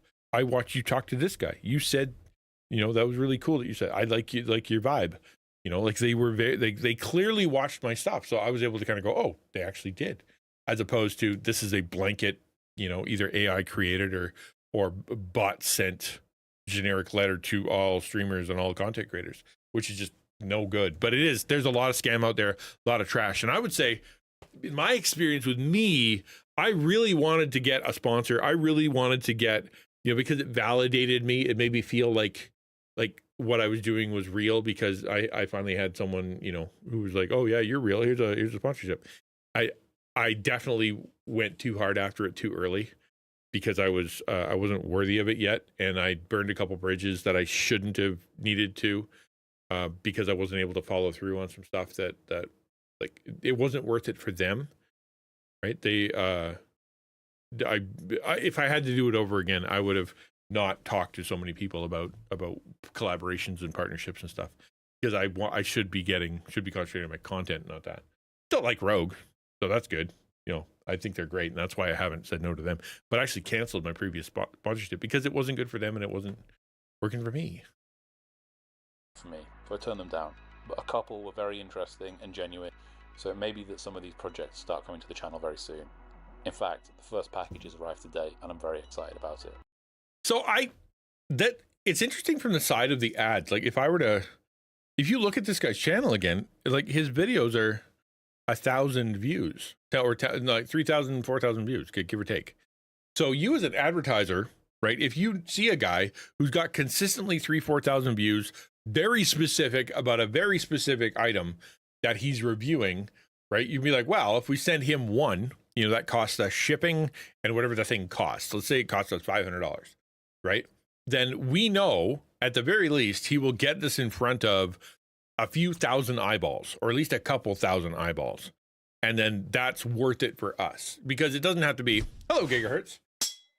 It doesn't have to be like 1 million people for a company. Having a couple thousand people for the price of one of the items that you're sending it at cost. You're not sending it for what sells at the store. You're sending it at cost. And all you're doing is shipping it to them. And you're saying, okay, do a video, right? And then that that product gets in front of a couple thousand people. That's worth it. Like I would say that it's nothing to, you don't need to be 1 million views in order to have a decent sponsorship and give value. I'm not there yet though, right? That's clearly not where I'm at. You look at my viewership, I can get apparently consistently about 200, which isn't enough for anything. So it's not the same. So it's cool, but he was doing product reviews before anybody asked, right? That is part of his content. I haven't done product reviews, right? I haven't. It doesn't match my content. Like the only people that would maybe come to me would be people who had a book, or if they were, like a streaming tool for actual streamers, but it wouldn't be like headphones, or it wouldn't be like, whatever. I signed up for the Razer program because I wanted to have, the little VR girl or whatever on my Ava, because I want to see, because that lines up very well with what I talk about, right? I talk about AI, and I talk about content, and I talk about virtual girlfriends and like all the that it lines up perfectly with stuff we've been talking about over the last 2 years. So I felt confident of sending it in and going, hey, if they send it to me, then I can make a video on it and not feel like I'm shilling or selling out just so I can get a free thing. But most of it doesn't fit my content, right? I don't know. The reason I'm talking about this kind of stuff is maybe you're thinking the same kind of thing and trying to save you some grief. That said, there are also some concerns. That video reached a really diverse audience, people with wide and varied backgrounds and interests. Not everyone who watched that video will want to watch my woodworking videos. No, I would say a vast percentage wouldn't, right? Because if they did, they would, what percentage went back into his catalog and were like, oh, what does he make? Oh, he makes woodworking. Oh, obviously he makes woodworking, and that's what it was about. But I'm not really interested in learning about that particular saw, right? So therefore, no. But there are going to be some people, a few, I would imagine a very few, small percentage, that are going to be like, oh, cool. I've never heard of this guy, and he's a carpenter, and I'm interested in that stuff. Most, if on a viral video that wasn't about his content, I would say most don't care, right? Most wouldn't care about the very specific stuff he's doing about carpentry. I would have thought that because of the topic that I talked about with Neurosama, and I said in the second video, I'm not going to be making Neurosama content. I'm going to be making, content that's like what I'm currently doing. I would have thought that would have mitigated some, but apparently not. And when you upload a video to YouTube, YouTube tests it with your subscriber base before deciding whether to promote it. So have I shot myself in the foot by attracting an audience that may not engage with my... That's the issue. That's what Ukulele was talking about earlier. What he just said was, if you go viral, one of the ways that YouTube decides whether or not your video is any good is by seeing how many of your actual subscribers watch it. And it was like, oh, none of his subscribers are watching it. Oh, it must not be a good video. Or he's all over the map with his content. I don't know whether to promote that or not. I need to promote someone who's, more consistent. And so having that, the quote unquote viral moment and getting up to 10K on a channel is very specific, like his is, or like mine is, could actually hurt you. Could theoretically hurt you. I hope it doesn't. I hope it doesn't. But that's just the way the machine works. Normal content. Time will tell, but ultimately I've enjoyed making the video and people have enjoyed watching it. A heavy desk you're making, bro. Regardless of how the algorithm treats me moving forward, I'm going to stick by the advice I gave in that first video. Be yourself, do what you love, and trust that the right people will find you. Thanks for watching. See you in the next one.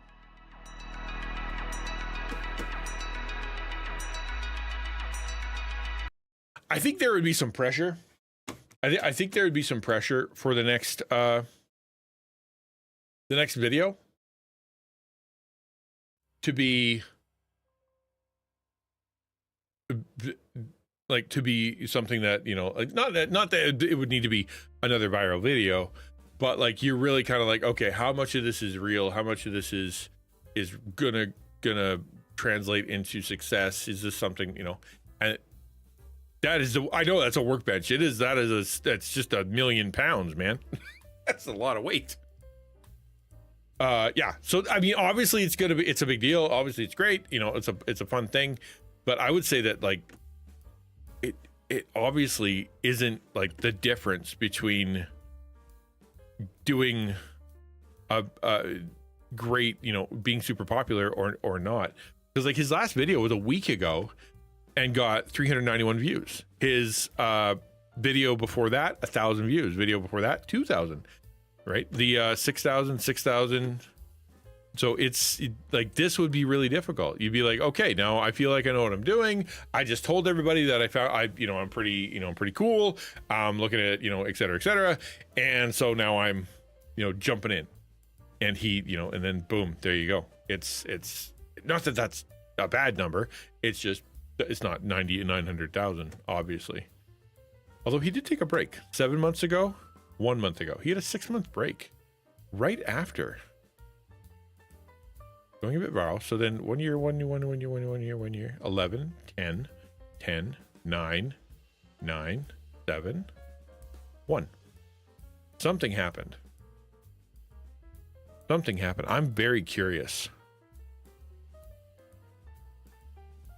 But about like what, like he was on a flow, things are going great. He took a 6-month break, and then he left. Maybe he got sick. I don't know. Anyway, that's what we're talking about today, is talking about that guy's success, that guy's viral moment.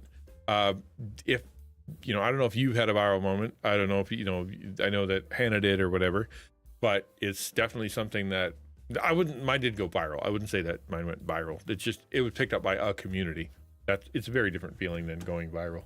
I'd imagine like seeing 6 digits would be crazy. But for me, it was a big deal. But I can't really lean on YouTube as my job now. That'd be crazy. But Oh, by the way, I did hear back from the church. In case you're wondering, anybody's following along, it's been a question whether or not my local church is going to partner with me and what we're going to do with the donations and what's going to happen at the end of March. Well, they have said they're not going to process the donations. We are working on that. Quiz, the financial director of Taco, I'm going to be talking to the international group that's supposed to help. It's a whole thing.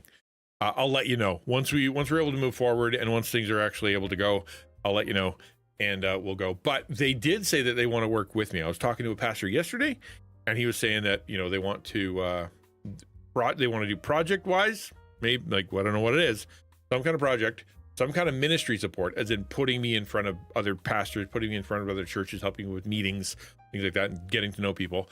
And then the third one is to help my family, as in like financially, but also come alongside and like help take care, because they've obviously seen what's going on, and they're like, oh wow, that guy needs some churching. Cool. So that's super encouraging. I sat and talked to an elder, and he said, it was funny. He's a great guy. John is the man. Very kind, very, very good man. So nothing I'm saying is shady. Not throwing shade at all. But he admitted, he's an old guy. And he's like, I admit that this is my bias, but I have a hard time getting away from wanting to have the ministry, like what I do, ultimately end up at church. I still believe that the main part of this ministry, or what needs to happen, is we need to make these people stop playing video games and start going to church, right? And I didn't see that in your proposal, and I didn't see that. It's not like part of it.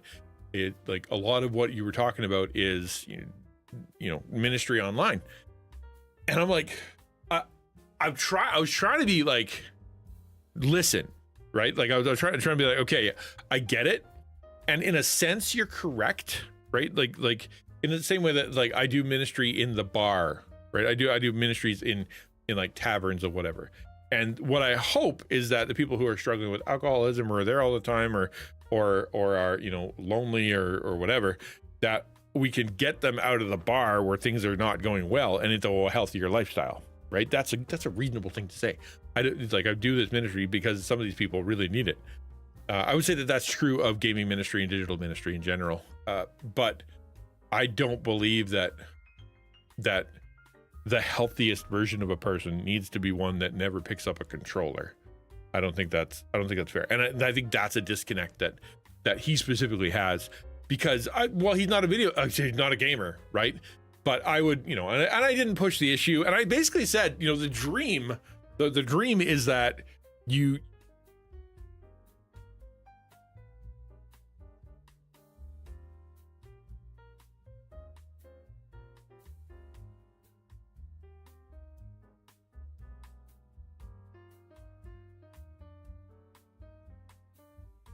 Holy Crowley, did I hit it? I don't know what happened. Sorry. I don't know when whatever I thought it, but as I was saying with him, right? The mission shouldn't be simply to remove the controller from their hands. It should be, and the best version of this, the happiest version, is that you meet people online that are lost, lonely, disenfranchised, that need help, need support, need love, need a community. They get better. They feel better about themselves. They feel like they have a bit more value. They feel like that, they have more confidence or whatever. And you introduce them to a healthy church family, right? IRL. I still believe, not just online, not just digital church, but they now have the confidence, and you made a setup so that they're able to go to a church and know some people that are there. It's not like a bunch of strangers. You vetted the place so that they're not getting a bunch of heresy, and they're able to go in there and it's quote unquote gamer friendly, or whatever, however you want to say that. That's the dream. And he's on board, like the church, I'm sure, would be on board with that. But I'm not on board with, we need to get the controller out of their hands, because I don't think that's important. In the same way that, like, the mission say I go to the ministry in the tavern, right? The mission isn't to end alcohol, right? Like that's not the mission, right? You're there because people need you. You're there because people are, you know, their lives are falling apart, or they are alcoholics, or they, you know, they're getting themselves in trouble, or they're whatever, and you want them to be healthier psychologically, relationally, spiritually, physically. And part of the problem is the alcohol. But if you're focused on, we got to delete alcohol from the world, that'll solve all of our problems. It won't, right? When prohibition happened, they went and found alcohol, and it doesn't solve the problem. I think they're going to be people that you're ministering to that you have to say, hey, dude, maybe the drinking isn't a good idea. And I think it's the same way with gamers. Hey, maybe some of the stuff you're looking at, playing, doing isn't helping you, you know, spiritually, relationally, physically, emotionally. It's just, it's not doing what you want it to do. Don't stop gaming, but maybe we can find some better choices that will help you socially, that will actually, you know, not make you furious, or not make you, you know, screw up your whole, you know, screw up your eyes and make you lust or whatever. Like, right? I think that is more reasonable. That's more reasonable.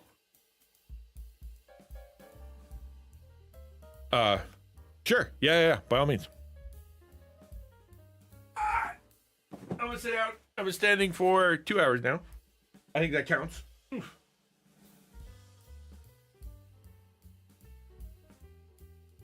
Forgiveness has a weight heavier than anger, but somehow easier to carry. Okay, I'm going to read that a couple times. What?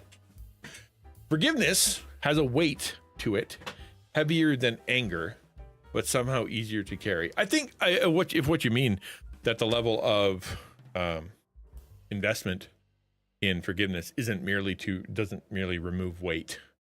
Like, is it like what the selling point is? Once you forgive, you won't feel it anymore, which isn't true. There is a continuance of the emotion, or continuance of you know, whatever the fallout. Like, they stole your money, they didn't give it back, you still have the money, even if you do forgive them. But it is easier, like carrying around bitterness and rage and jealousy and revenge and all that stuff is gross. Like, you will feel gross all the time.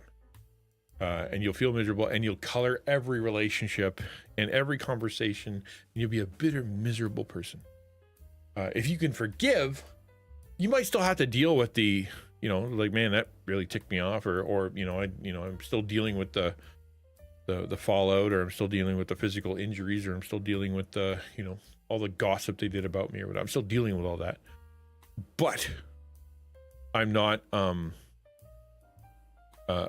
I've let go of the bitterness. I'm not looking for revenge. I'm not looking for them to pay me back or whatever. I'm moving on with life and choosing to let that chapter close. It is easier to live that way. Far easier to live that way. Hard to do for some people, because in their mind they have to balance the karmic, you know, scales, and otherwise they can't function. It must, you know, they must have revenge. They must, you know, get recompense. Yeah, not that good. Not that good. I promise you, it's not worth it. The forgiveness thing, it does help. And I said, it was last week or something, I said I have a really bad memory for remembering terrible stuff like that. It's just doesn't stick, and it partly because damage, partly because you know, like it's a choice, partly because, you know, it's I've been through so much that some of it just rolls off. But like, I don't, if I'm obsessed over all the horrible things that have happened to me or been done to me, and I couldn't let it go, I wouldn't be able to move forward. There would be nothing left of me because there's been so much. But like, because I can let go, because I can forget, because I can move on, I get to laugh every day. You know, I know there's some bitter people out there, man. I've met some old ladies that are just so miserable. Old men too. They you know, they're just carrying around grudges. They don't talk to family members and haven't for 30 years. They, you know, every Christmas comes around, they gotta do a stupid little dance so they can, where am I gonna go and how am I gonna do it? And I gotta avoid, and you know, because they just won't let it go. And it's a terrible way to live. Truly a terrible way to live. Let it go. ask forgiveness. You know, I think I can honestly say that I don't dwell a lot on the stuff in the past. It still affects me, right? Like I know it affects me because every time I go to the grocery store, I'm worried one of the people that hurt me is gonna be there, and it is a concern, man. It is a concern because I will, you know, if I go in there and I see that person, I will be scared. I'll be immediately back into being a victim. I know it because I walk into the store like I'm waiting to be kicked in the gut. But most of the time I'm not thinking about it. Not thinking about it. Moving on with life.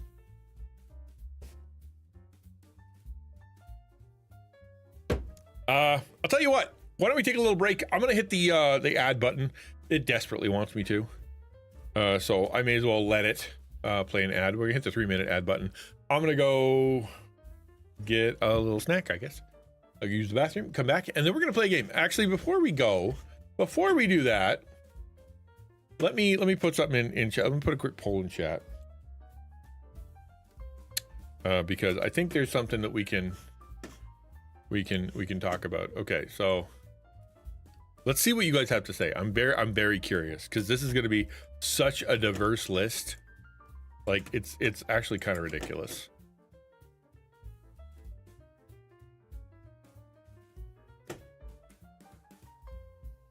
Yeah, this is bad. Nightball 2. Stardew Valley. Yeah, this is an embarrassingly bizarre list. I'm gonna put it for a 5-minute vote. Okay, so my room is gonna turn blue. I'm gonna go to the pause screen, and then you guys vote on, and I'll see what you guys have to say. All right, poll is starting, and I'm gonna go on a quick break.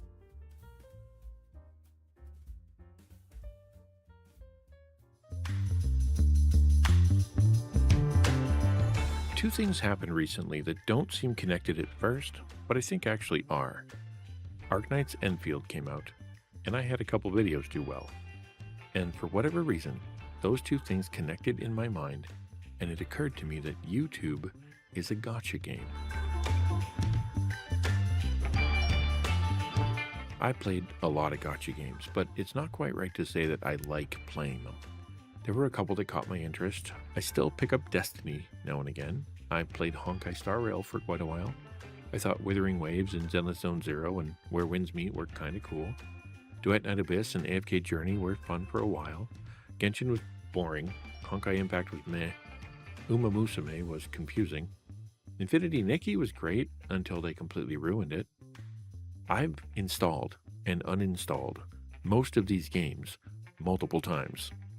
Most have ingredients that I like. I like anime. I like wandering around an open world. I like the novelty. And like any degenerate gacha gambler, I even like the rush from the character and weapon pull system.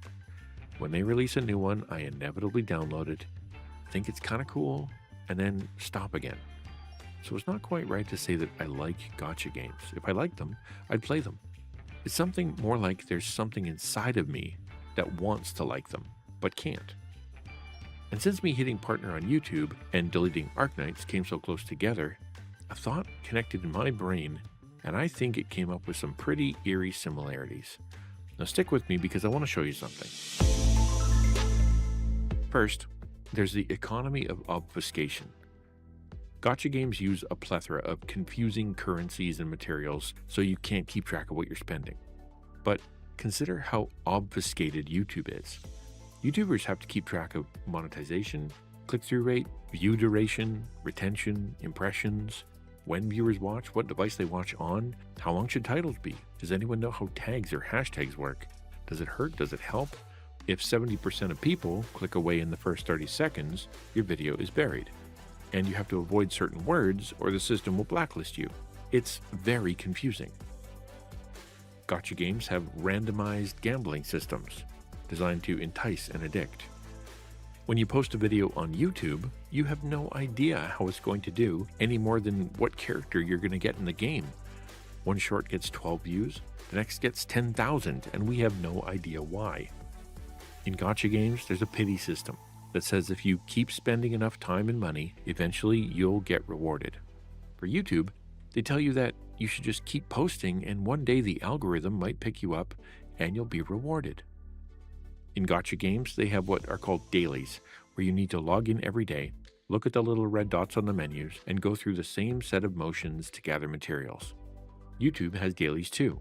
You need to keep an eye on the comments, check analytics, watch for monetization issues, post to your community, find a clip to turn into a short, and then go to X, Discord, Instagram, TikTok, and do it all over again. In gacha games, the best character kit keeps changing. One day, your level 9 Spectro character is an unparalleled powerhouse. Then, they release a new mechanic, and now she's trash. For YouTube, once you think you've got a system down, they change it up. Thumbnails need a face. Now they need a red circle. Now a green arrow. Now bold text. At one point, videos needed 10 minutes for mid-roll ads. Now it's 8. Cinematic widescreen used to be the good stuff. Now, you need to shoot so it works vertically too. You spend money on gear and you want to look professional, but now you need to shoot on your phone while standing by a window so you don't look fake. Gachas have whales that are always on top of the leaderboards. YouTube has gigantic networks with millions of dollars pumping out content. Gachas have complex inventory and crafting systems. YouTube creators have terabytes of B-roll they have to sort through and video editing software to craft it in. Gachas have stamina limit, so you have to keep coming back. YouTube has a real-life stamina limit because it takes so much time and effort to make a good video. Do you see what I mean? Now, I'm not saying that YouTube is bad. Just like there are lots of folks out there who love playing their favorite gacha, there are tons of creators that are happily posting their videos. But I think it's important to talk about this because for some people, they're like me with the gacha games. They want to like being a content creator, but they can't seem to find a way to do it. They put in the effort, but they're low on stamina. They're sick of chasing the latest meta. They feel the system is rigged. Booting up the editing software feels almost like a punishment. If that's you, I have one big takeaway for you.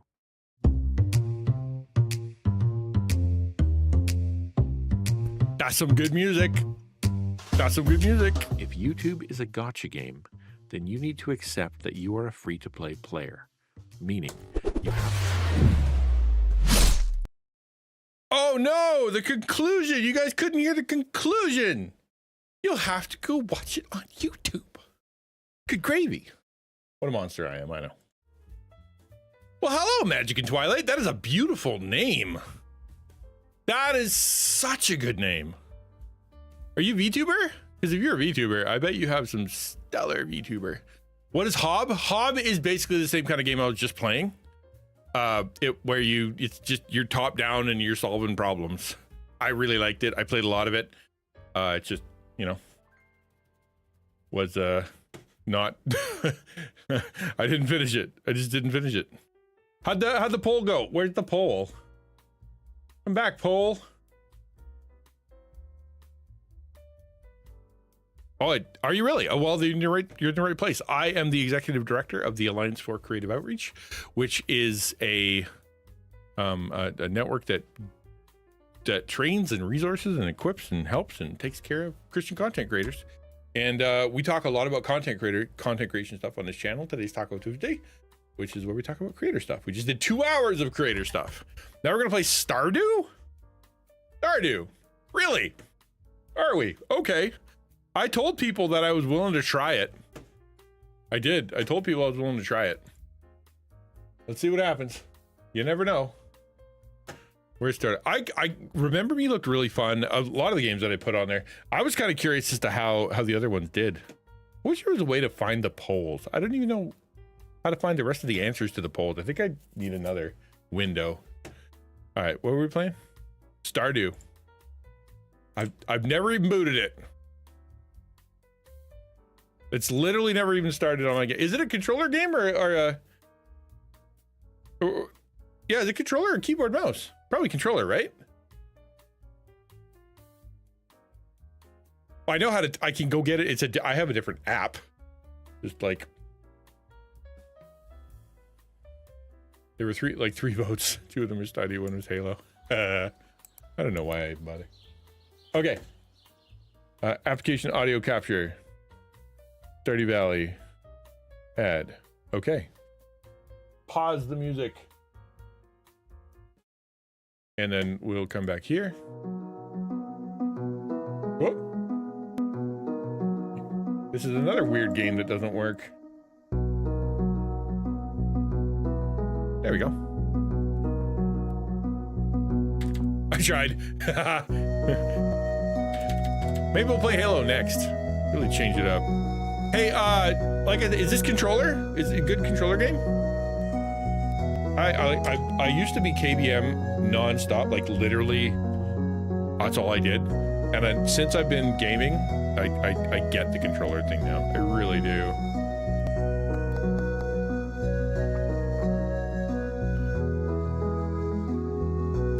Got back home from Nero after 3 hours extra. Today, big dysfunction because I don't have bus fare. Oh no! That is going to be an issue. I wish I could help, bro.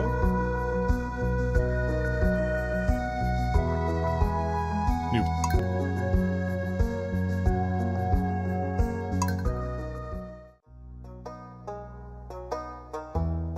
All right. I will be. Am I going to be a girl or a boy? I guess I'll be a boy. That's cute. Game music is loud? Is there? Oh, wow, it really is. I'm sorry. Thanks, sweetheart. There we go. Time to far. I don't even know what I heard it's a relationship simulator. All right, what kind of skin do I want? Not that. Oh, gray. This is basement guy. Guy who lives in basement. No, not him. Green is an option. Simpsons yellow. I like gray. We'll do gray. All week I looked at tools and equipment that might be needed to ask anything, man. I love talking about streaming. Ask anything. Yes, this game, and this what's weird about this game is it made by one dude. One dude. What kind of hair do I want?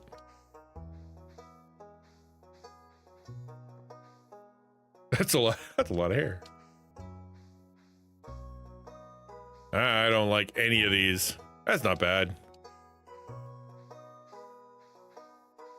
This is all girl hair. Okay. Well, I guess for what it's worth. Shaggy.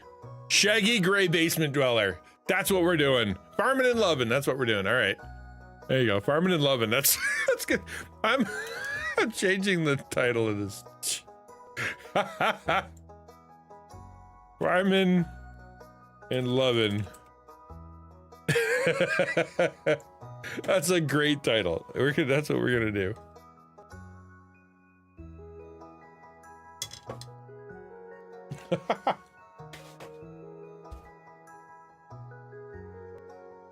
My lovely daughter made me a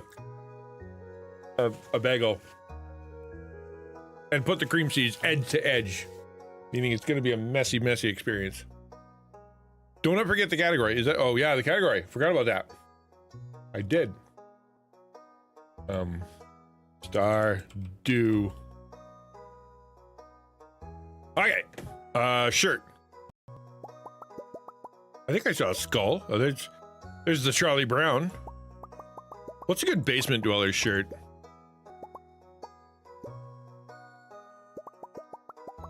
I like the skull one. That was kind of good. Oh, that's Robin from Batman. Batman and Robin.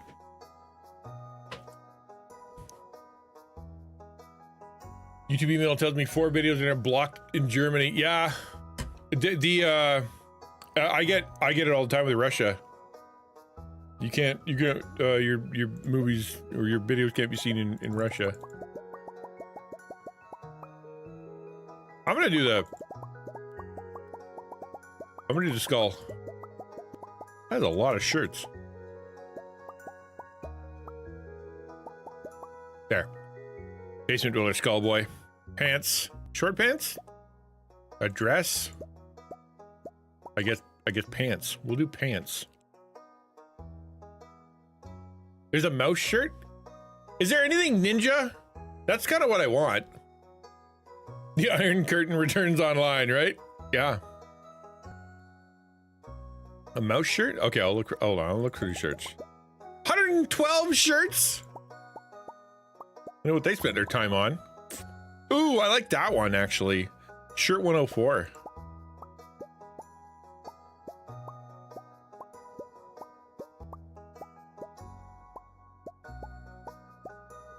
I'm gonna do shirt 104. That one was cool. Yeah, I like that one. There's a ninja thing if you use mods, of course. Yeah, we're not gonna go there though. All right, gray sweatpants, obviously.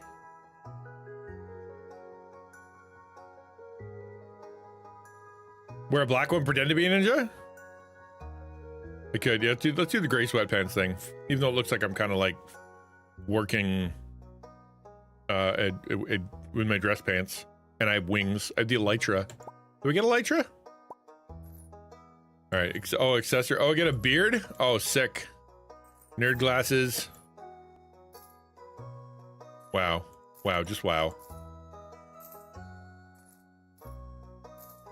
There's a lot going on, dude. Lipstick. Goatee. I'm gonna give the handlebar my stash. That thing's boss. Well, I did a vote, and 2 people said yes, so I do want to please the people. Eye color. My eye color is a very weird looking hazel. My hair color is a very dark color. That was a little Bob Rossi. I don't know. Let's now I look really old. All right, we can go old man. Yeah, now we're just old. Okay, name. Zin. Oh, farm name. Huh. This is a big decision. I can't change this, can I?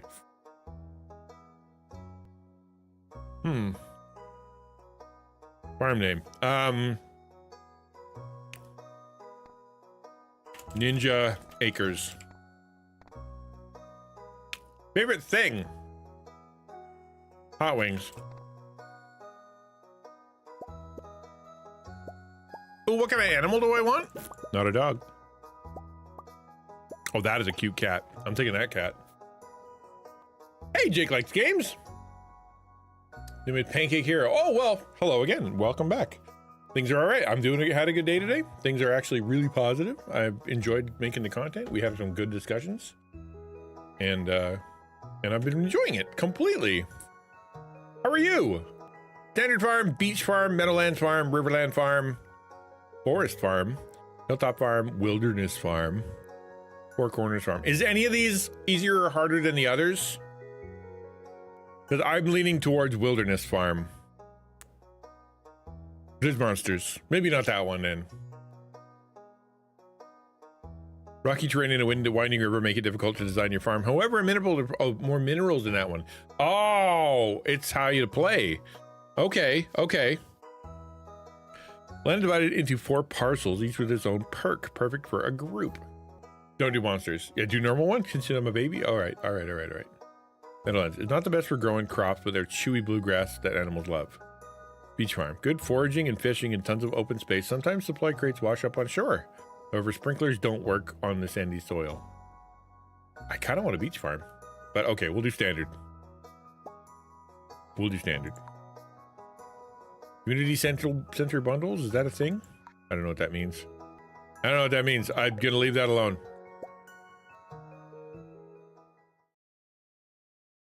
Eric, what did Eric say? Why'd you go to the Japanese restaurant every Thursday? Because he loved miso. I love miso. Who doesn't love miso? Nah, that's not bad. Fair, banished, excommunicated, drawn, and quartered. And now we're good. No more puns. Oh, I wanted to get okay. He's dying on his deathbed. Okay, don't open it yet. Have patience. Now listen close. Okay, he gave me an envelope. I should pay attention. I'm listening. There will come a day when you feel crushed by the burdens of modern life. Never. What else you got for me? And your bright spirit will fade before a growing emptiness. Okay. All right. Maybe. But I ain't giving up internet. Do I have to give up internet in this game? When that happens, my boy, be ready for this gift. He's got a sword and a little bug. Now let Grandpa rest. Now get out of here, kid. Hey, get out of here, kid. So sick of you. Oh, wow. I'm at work. That's not what, that was unexpected. We're the kids right here sitting, talking to my cousin, some Parkinson's spasms, and she keeps asking me, why can't you just be happy? Make videos for the doctors, back them up on YouTube. And she's like nobody does that. No, dude, yeah. If that's what you're doing it, do it. What the heck?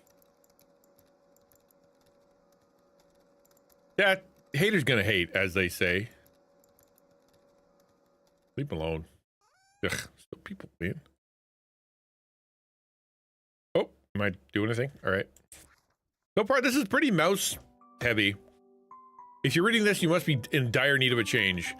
The same thing happened to me long ago. I'd lost sight of what matters most in life. Real connections with other people matter and nature. So I dropped everything and moved to a place I truly belong.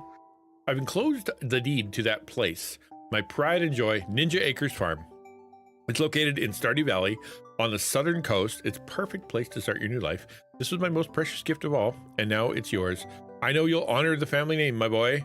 Good luck, Grandpa. P.S. If Lewis is still alive, say hi to the old guy for me, would you? You gotta say hi to Lewis. I've already got homework. Dag nabbit. Hey man, I've never played Stardew. I've heard only good things. I just have never booted it up. Right, I know, just... Well, some people just get trying to make you miserable. There's nothing you can do.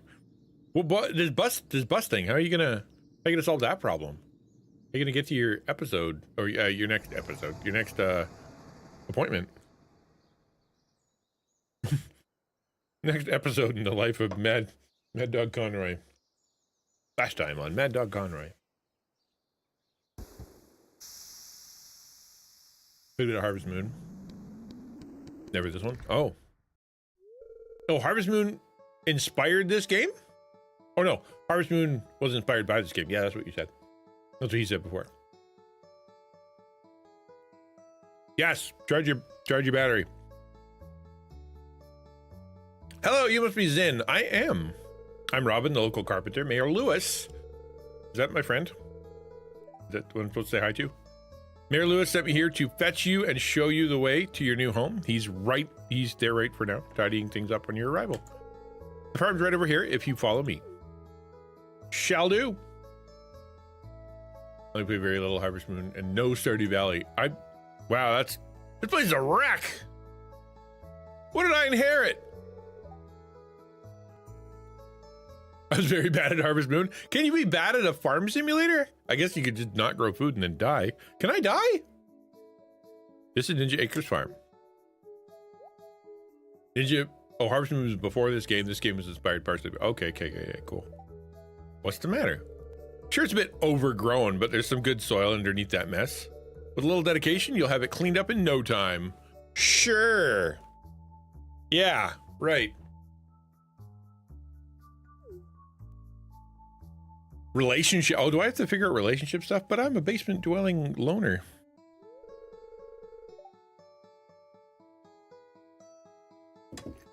Yeah. Mm-hmm. That was a big bite.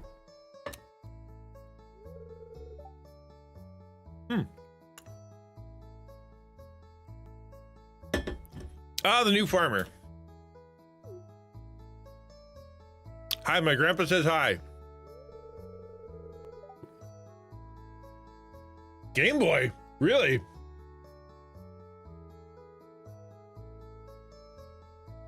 Harvest Moon's a Super Nintendo game from 30 years ago. You inherit a farm from your grandfather and have to make it profitable. Oh. I don't want to be profitable. I want to be happy. I'm Lewis, mayor of Pelican Town. Pelican Town in Stardew Valley? You're not mayor of Stardew Valley. I'm known for... I still remember when I was in church one day. I've like been a pastor at this point for like, I don't know, 14 years. And I came into the church one Sunday. I think it was because I needed to change a tire. I don't know. My hands were dirty. And some woman came up to me and she's like, good to see a pastor with dirt on his hands. And I'm like, what does that mean? What are you talking about? People look at Animal Crossing though, man. People, you'd think that that game, based on the premise, nobody would buy it, but everybody bought it. Not every day that someone new moves in, it's quite a big deal. Oh, thanks, Lewis. So you're moving into your grandfather's old cottage. If it's a good house, very rustic. That's nice. Couldn't be rusticer. Rustic, that's one way to put it. Crusty might be a little more apt, though.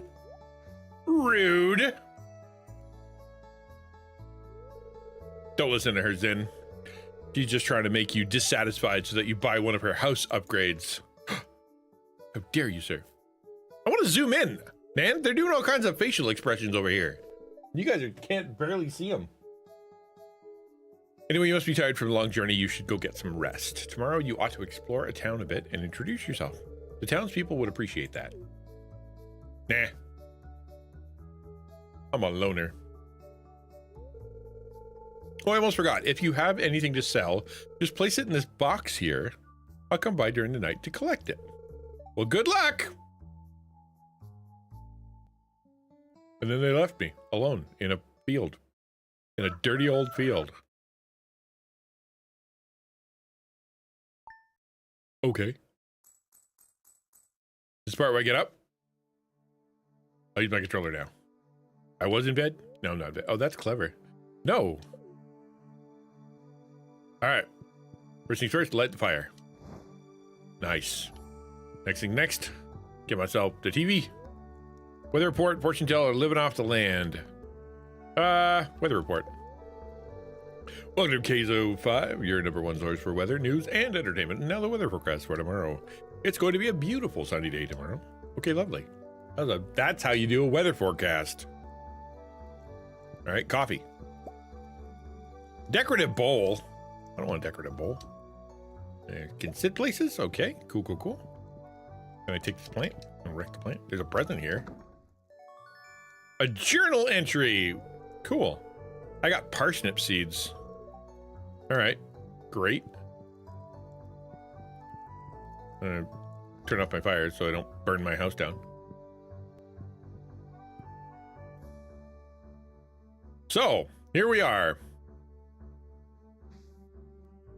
I'm gonna see if there's a way to zoom in. That's the first thing I want to do. Options, auto run, always show tool hint, gamepad auto detect. You know what? Tool hit location probably might help. Is that it? Oh wow, there's a lot of stuff. This is all the options I get. Crazy, man. Exit game option. Well, lame. Oh, there's more. I just got to scroll. Hang on a second here. Item stowing. Hold and release. Slingshot. I have a slingshot. Okay, start local co-op. No. Music is good. Sound is good. Dialogue typing. Yep. I have high resolution. Menu backgrounds. Graphical. Whoa, what did I do? UI scale. Bigger. Then you guys can see it. Zoom level. That's better. Jeepers.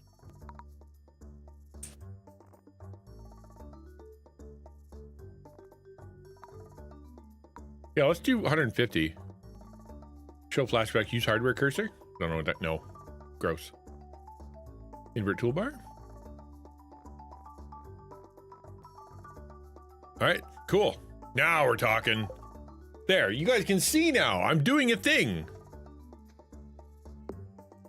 I have an axe. I shouldn't hit rocks with an axe. You never do that? Well, yeah, you have to, wouldn't it? Like, look at that. How zoom can I get, actually? Kind of curious. How zoom can I get? Let's go down here and go zoom. How zoomy? 200% zoom. See if we can play on that. Oh, isn't that nice? He's so big. Sup, Chrono? That might be a little too zoomed in. I'm gonna back it off a little bit. Even I'm a little, I feel like I'm up this poor guy's nose. Yeah, 150 is about right. Maybe 155. It looks like a Harvest Moon now. That's funny. Okay, I don't know what I'm doing. I got stuff. This is my hot bar. I get that. Okay. Oh, and I can, what am I doing here? I grab things? Okay. I'm gonna try to get to my house. Get out of my way. That reminds me of Zelda. This is what I used to do in Zelda. Just be like, all right, you got anything good? Got anything good? I want money. Give me money. Give me something. Are we far? I don't think so. I can't even get in my own house. Whatever this once was, it's now in ruins. Okay, bummer. Let's see what's going on over here. I see a well. Axe. Oh. Watering can. Pickaxe. These are very familiar. Do we get to make a hoe joke? Is that what we get to do? Where's the music? Did I screw something up?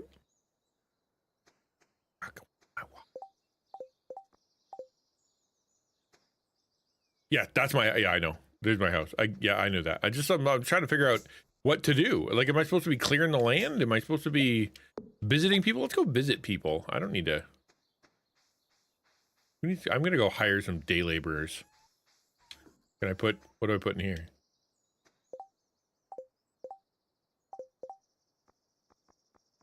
Oh, if I do, like I can put this in there.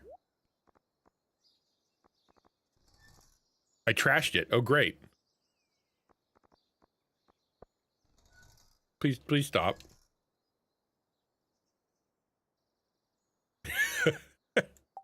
I was supposed to put things in the box. How do I access the box? Oh, there we go.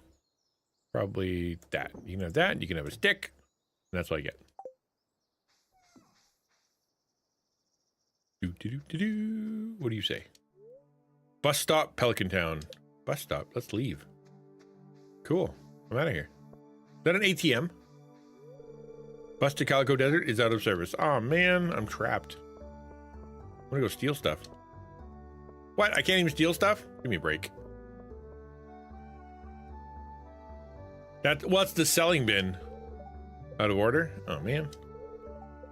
Everything in this town is broken. Where did I move to? I guess we'll go to Pelican Town. Right? Take me home. Country roads to the place where I belong. In an office. I moved to Brokesville. Truly. What's going on here? I mean, that was the mission, right? Get out of town. Vincent's birthday, Lewis's birthday, Haley's birthday, Shane's birthday, Pam's birthday, Pierre's birthday. Golly. There's so many things happening. Okay, I gotta remember birthdays now. I don't remember real people. Hey, how you doing there, bud? Hey there, Gus. Chief chef and owner of the Stardrop Saloon. That's nice. I'm gonna go get this butterfly. Yeah, let's do the relationship stuff. Exactly. I'm gonna walk into someone's house. Hello. Oh, hey, so you're the new guy. Cool. I am, in fact. What are you? Can I hit it with an axe? Dog. There's no dog. I'm gonna knock on this door. I'm gonna steal this guy's hooch. Give me your hooch. No? No stealing, I guess. Hello. Hey, kid. The name's Pam. Hi, I'm in your house now. Want to turn your TV on? You want to watch something?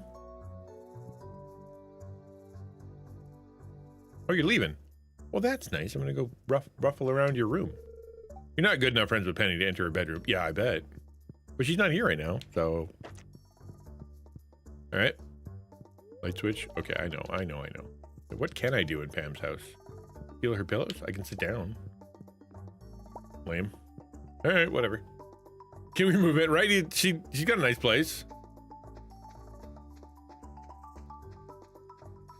What's going on over here?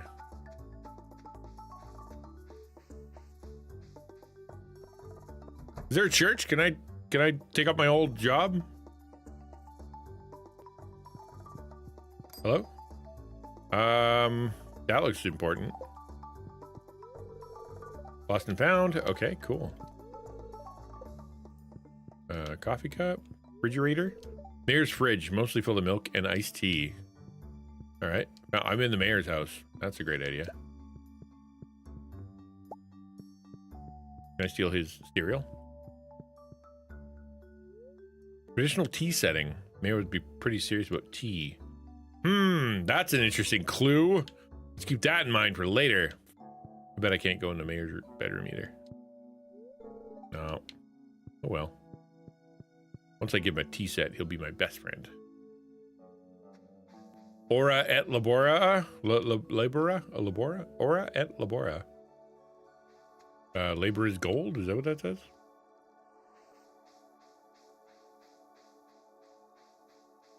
Okay. The sewer. It's locked. It's almost like I need to do things before I'm allowed to do things. Ooh, what's your house? Is nice. Look at all the stuff. Hi there. Emily. Oh, I can read it on your face. You're going to love it here in Pelican Town. If you're ever looking for something to do in the evening, stop by the saloon. That's where I work. Seems like there's one business in town and it's drinking. Cool. I'm going to get your fridge. To our beloved girls, we miss you and hope that you are doing okay on your own. We just left the Fern Islands last night after staying for 2 months. It was a wonderful experience. Highly recommended. But make sure you eat healthy and don't forget to pay the electricity bill. Love, Mom and Dad. We better tell her to go pay the electricity bill. Oven smells like sweet, like fresh cupcakes. Wow.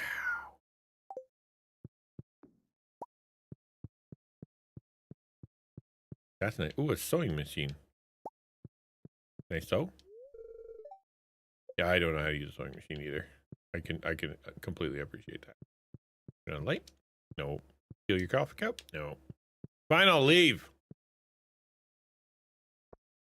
Walking around town. I gotta remember things about people, apparently. You guys got music. Oh wow, cool. Can I give you a hint to see? Yes, probably. I don't know how long I'm gonna be in this game. I may not come back ever again. We'll see.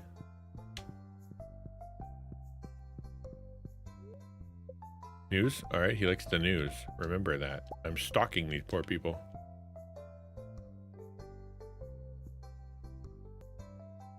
Alright, what else we got? Any mail? This is a very slow game. I bet. Yeah. That's alright. I found cows. That's something. It's a very rustic house. It's locked. Only Leia's friends can enter uninvited.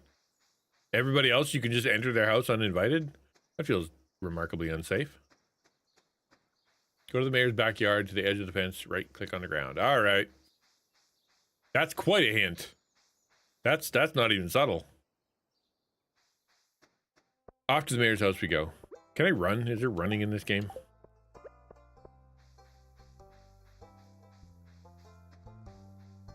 All right, hold on, go to the mayor's house.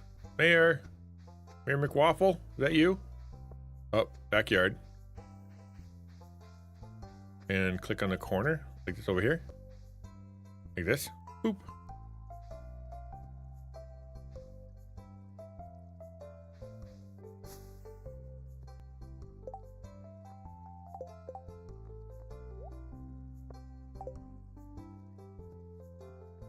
Left side. Okay, left side. Left side, left side.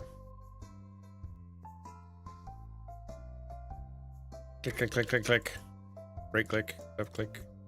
Clickety click click. Oh. Let's use 2. We'll use a hoe. Hoe that area. Nope. I don't think so. Do we pickaxe the area? Nothing doing. Face the house.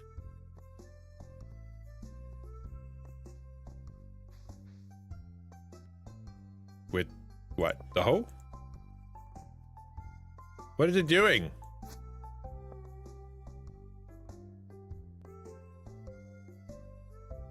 Nothing's happening. Have I already failed at this game?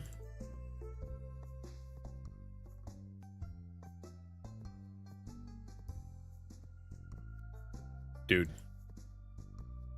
Nothing's happening.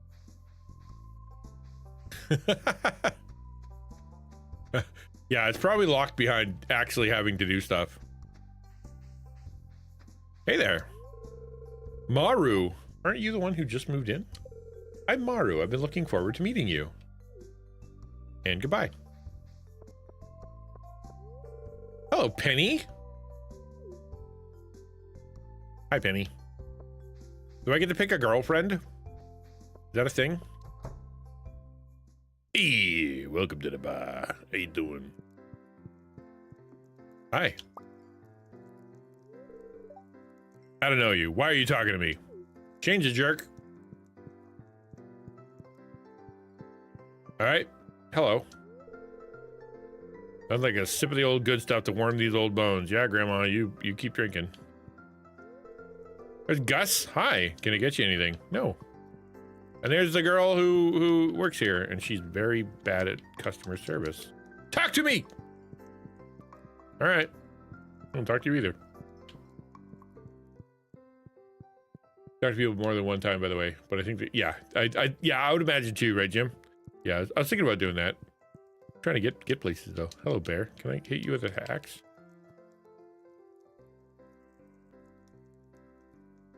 I can. Doesn't do anything.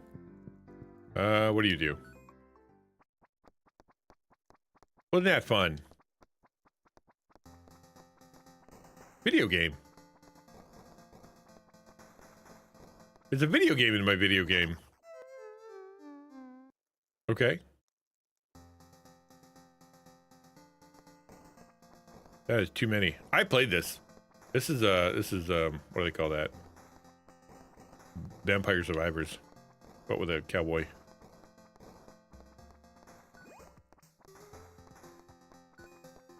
Do I get actual money? Is there a reason to do this? Right? We're in Gameception, yeah. I'm great at this. Man. Vampire Survivors was fun. I played it by one of the few games I played by myself. On purpose. Okay, I don't want to play anymore. How do I get out of here? Oh, good. What's this game? There's a skull-shaped keyhole. I have to kill someone first. Well, gotta be done.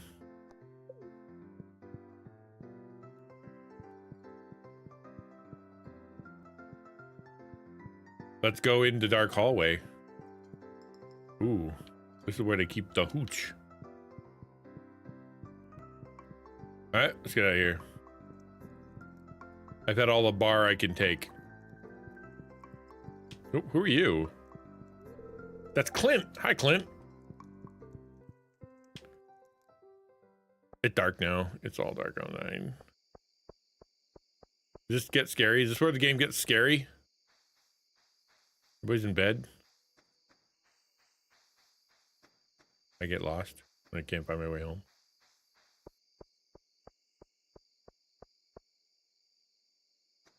Can I starve to death? There's another good question.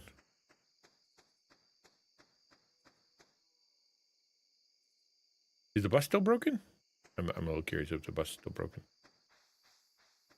Yeah, still broken. You can pass out if you're not home at a certain... Oh, really, eh? Okay. All right, we'll better go to bed then. I played Minecraft.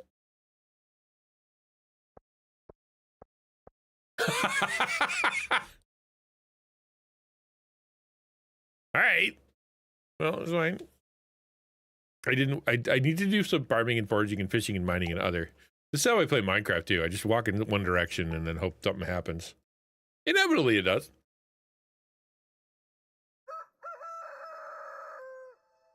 Okay. Today we're going to be more successful. We met some folks. We did some things. Just got to make sure that we don't miss the party for our guy, the mayor.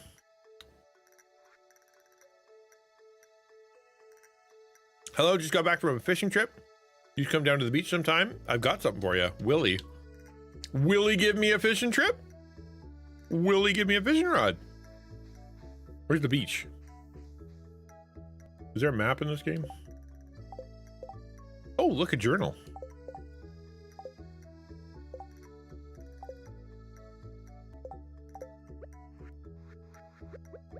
Okay. You can watch TV to learn the weather forecast for tomorrow, or the fortune teller. You can tell your luck. Okay, cool. Hey, it's a little place to fish. Oh, that's nice. Does everybody get the same land, or is it randomly generated?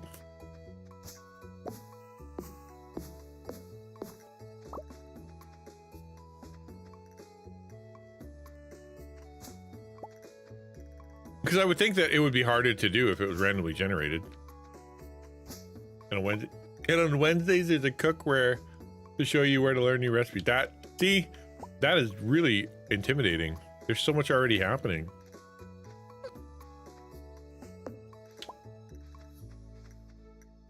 Depends on the type of, well, I did the normal one, so that's the question. Is this what everybody plays on? I have a lot of land. Is this all mine?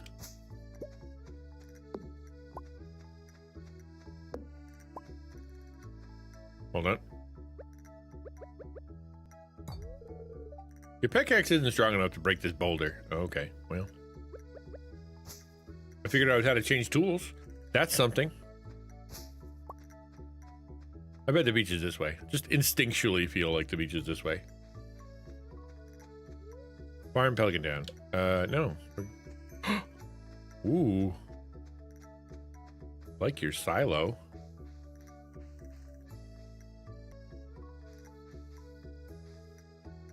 Each type of farm has the same. Yeah, that's what I assumed. Because the game would be under control, and as soon as you add the RNG element, it makes life really complicated. Left your door open. Aww.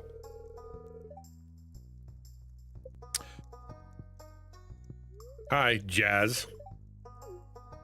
Sup?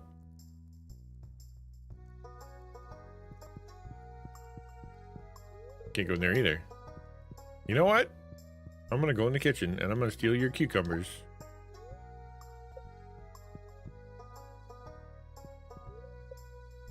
Can I have your pitchfork? I can't steal things either. That's super interesting. Because in other games, you just rob everybody blind. That's part of the game. Walk through the villagers. Oh yeah, I've heard that can be a problem where you get kind of stuck. Cinder's Cap Forest. I'm trying to find the beach. Hey, let's follow her. Where are you off to?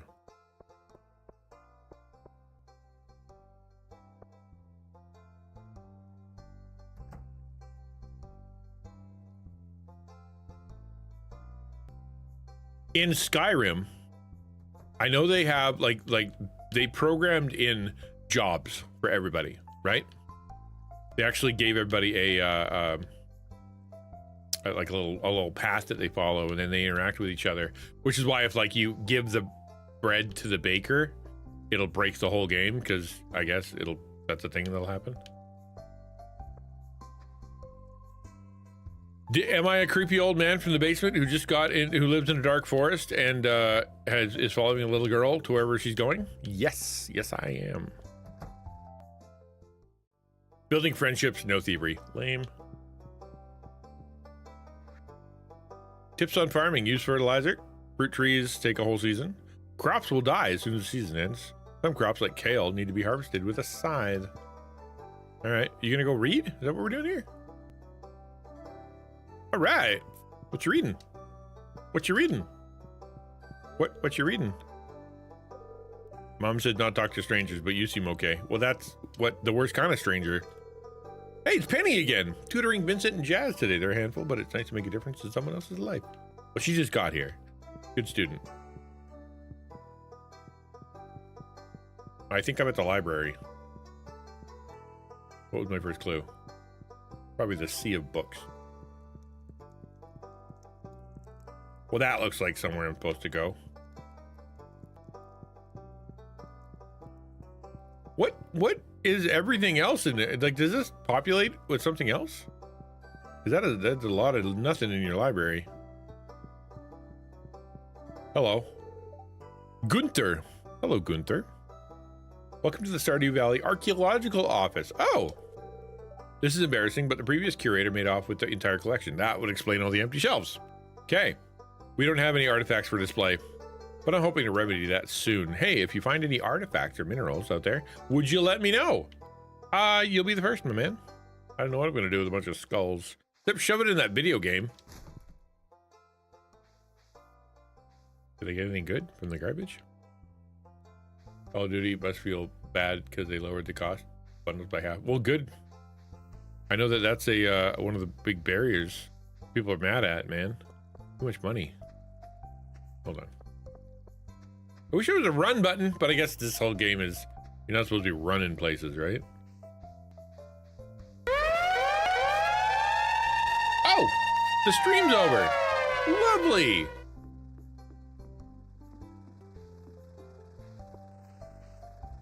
Well, because they're half price. Well, that's pretty good. What are you? This is the blacksmith. I can tell.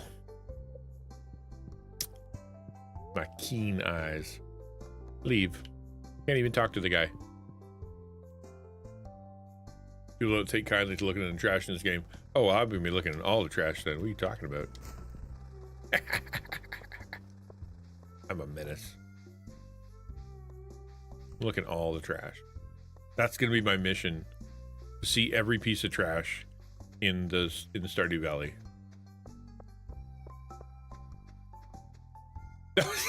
Was it loud? Was it too loud? I didn't mean to keep it loud. It's just I can't hear it. I seldom heard Stardew Valley air siren. I'll turn it down a little. Remember that time we had the air raid? The airplanes were dropping bombs. I'm Sam. Good to meet you. Okay, cool. They changed the battle pass so you can earn coins for playing. Then ended up paying $2 for two. Oof, that's so expensive. Can I not read graves? Oh, our beloved Mona. Wow. Unop Dunyu do. Oh, there's some stuff going on here.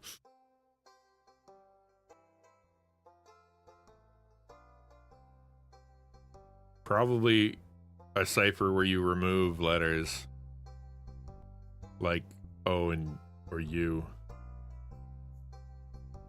Or remove every other. It says Poodoo on it though. It's some form of Elvish. I can't read it. But there are a few who can.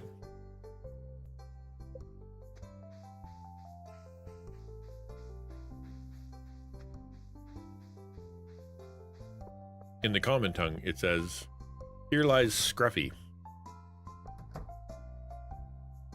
Already been here. I'm going like this. He should know, yeah. And I'm sure he'd be super happy to read the Black Tongue. Well, I still haven't found the beach. I assumed it was south. You know where the water is. But this isn't much of a beach. That, ooh, ooh, ooh. That felt like I was supposed to do that. I stole horseradish. I'm gonna steal more horseradish. What if I find beef? Oh, found a bridge. Over here. Lovely, lovely. I'm gonna steal that flower because it looks very stealable. Ooh. Yeah, Theo played this for a little bit. Oh, there we go. Now we found somewhere to live. This place is way better than the house I was given. It looks abandoned. It can be deceiving. Knock on a wall. See what's up. This is definitely not the beach. I have lost touch with the beach. Stuff! Jump off! How do I get there? I want that bottle. I would see more stuff if it wasn't for the fact that I was so zoomed in for the sake of stream. No, don't jump. Don't do it.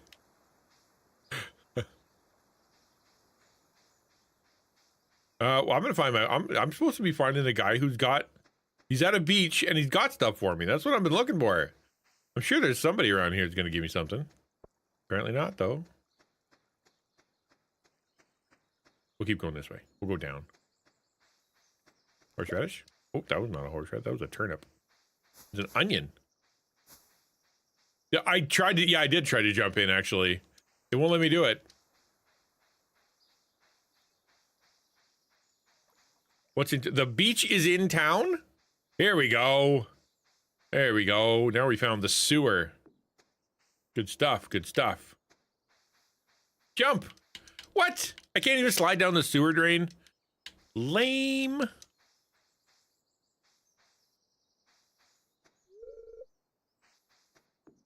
I am so off the beaten trail. That's okay though. What's up, Pre-Pony? Wow, hi. Good to see you. How are you? I see your icon all the time. How are things? Only a master of the 5 ways may enter. I only know 3 of the ways. Oh well. There's a beach here somewhere. I will find it. How is Pre? What's going down? Is there fast travel in this game? There's another one. Probably not. This seems like a non-fast travel game. I'm doing all right. So on Tuesdays is Taco Tuesdays, where we spend time chatting about content creator stuff. And so today we went actually into a smaller creator YouTube that actually went viral. And so I'm like, okay, that's cool. And so we looked into his video about when he went viral, and then we looked into his video about what happened after, which actually was kind of interesting. So that's what we do on Tuesdays. There's not any fast moving. Just here we are, right? Okay. Well, I'll find my way home then, because I couldn't find the beach. And why would the beach be in town? That doesn't make any sense at all.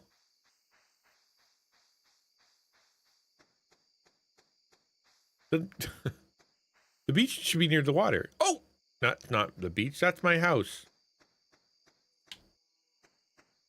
I got excited for a second there.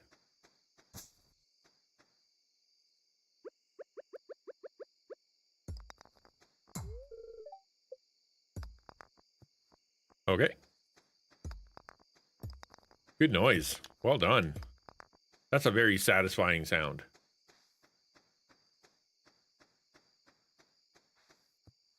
Ooh. There's a map in the menu? Is there really? That's a good question. Oh, there's a map. Map! Ninja Acres Farm. There it is. Where I am. I'm almost home. Cool. Up we go.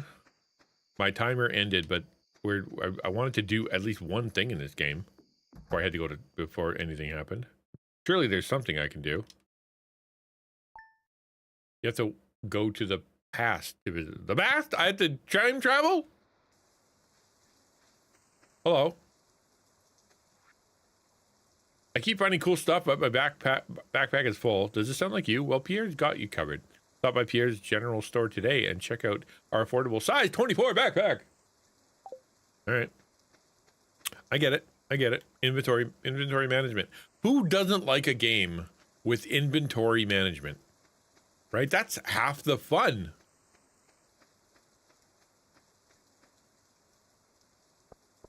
Half the fun of video games is managing your inventory. Is this the beach yet? Did I find the beach? That's a beach, right? Lame. Where's the DeLorean? I need to go back in time. All right, let's go in here. I have a pickaxe. Boom. Okay, now we're gonna switch over to the hoe. You're welcome. I'm just being a good citizen, you know? Mowing up other people's stuff. Another locked door. Okay. This looks like a crypt. If I ever saw a crypt, that's a crypt if I ever saw one. Same situation, currently Minecraft play. No organization. That's, you get to the place in Minecraft where, like, you're suddenly just surrounded by boxes. Like, all right, now what am I going to do with all this crap? And most of it you don't need. Half of it is cobble.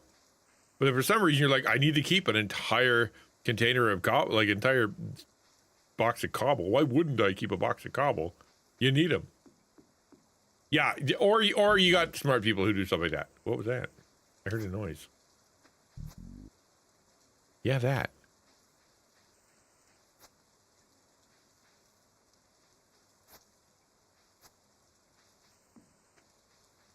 You hear that? I heard a noise. All right. No, I want to play when I have homework. I'm sorry. Oh man, this place is ridiculous. I don't know who was the engineer in charge of putting things places, but that dude needs to get fired. Maybe they need a civil engineer. Maybe I can skip the whole thing and be a civil engineer. Only one box of cobble? I have a whole silo full of cobble. I guess that's true. Yeah, maybe. This looks like an idol I'm supposed to do something with. All right. So there's idol worship. Cool. Cool game, I suppose. What's in here? Ooh, a book. Sleep bag. Stove. Okay. My inventory's full, which is very true. Oh, that looks like a door if I ever saw one. Hold on. Hey, there's a homeless guy. Hey, homeless guy. What's up with you? What's up, homeless guy? A stranger. Hello. Hi, Linus. Don't mind me. I just live out here alone. And I'm here to pester you. All right, fine. Don't be pestered then. Yeah, I keep hearing weird noises. Like, every now and again I hear like a rump. Yeah, that. You hear that? What is that? Railroad. Something around here thumping around. Freaking me out.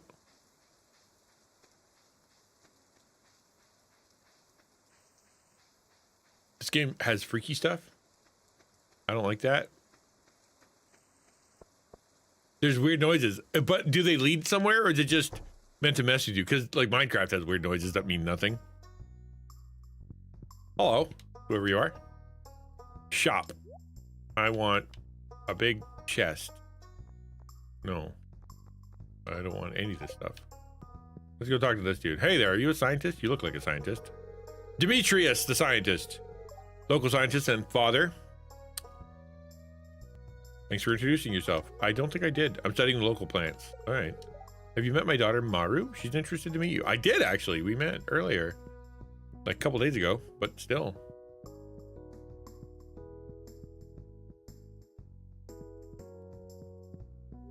Lots of soda. Microwave. All right, cool. Not much I can do here. Wait. He wants to meet me. I can knock on the door. Hey, I'm here. You can talk to me. Now I'm going in his basement. Oh, there's an emo down here. Emo basement dweller. With a keyboard on his lap. Weirdo.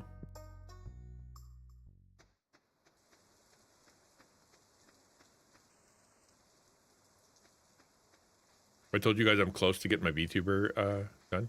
It's probably like 70% done. Like I've got buttons, I've got a few things it can do. I've actually tweaked the mouth and all the eyeball stuff to actually work with my dumb face. So it's getting there. And yeah, it took me a year. So I should be able to debut, I don't know, soon. Maybe give me another month or two.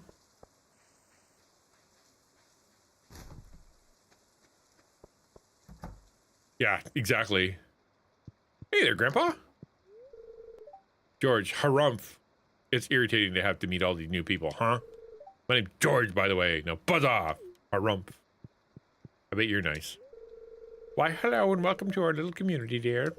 You can call me Granny if you like. No, I will call you Sister Margaret. I've decided, whether you like it or not. Video games? No. No. It is a little weird that oh, he's working out. It's a weird game. It's a weird game. I kind of get it. I kind of get it. You know, cool things happening and all that. But like, I guess they've been doing this game and updating this game for a zillion years. So obviously there's going to be stuff to do. That's got to be the beach. He's got a ship steering wheel. That's a word. That's what things are. Hi. Vincent, I want to look for bugs, but Mom gets mad when I get all dirty. Yes. Oh, you weren't exactly how I imagined, but that's okay. What? Rude. I think I'm insulted. I'm gonna go poop in your sink.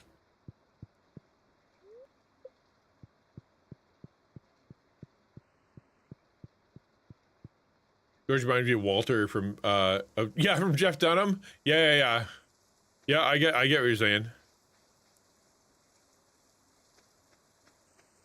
Is that? I think that's in another abandoned place that I've been. Well, there's no beach. It doesn't exist. Let's look at the map. And that's the mission. Before I close off stream, I'm gonna find this dang beach. Is that the beach? I gotta go up. Okay, hold on. Gonna go up.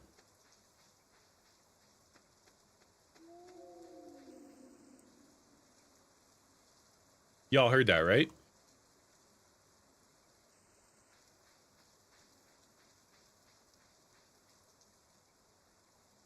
That is not the beach. Dag nibby dabby diddly fing fing farnet. Where's the beach? Are you the beach? You're not the beach. Down and right. There's the beach. But wasn't I over there?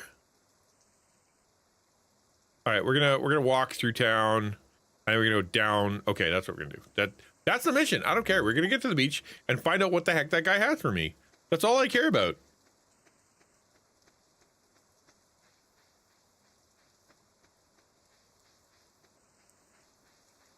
And it was disappointing and stream. Well, bing farnet. When you're a Christian streamer, you gotta come up with colorful language. The way it is. All right.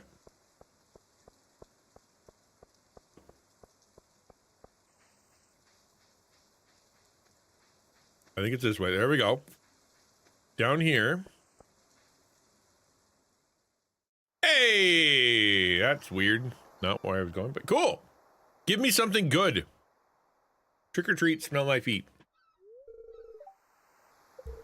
Hey there, son. Heard there was a newcomer in town. Good to finally meet you. I'm still trying to unwind from a month out on the salty seas. It was a big haul. I sold a lot of good fish. Finally saved enough to buy me a new rod. The pausing is creepy. Here, I want you to have my old fishing rod. It's important to me that the old art of fishing stays alive, and hey, maybe you'll buy something from the shop once in a while. My inventory's full. Where's that gonna go?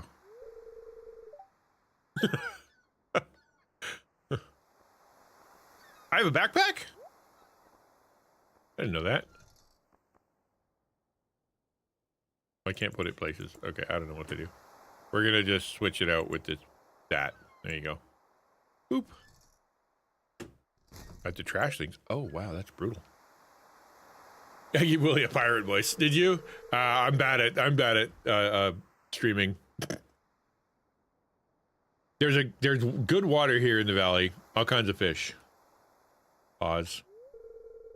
Oh yeah, my shop open now. If you want to come by, we need supplies. I'll also buy anything you catch.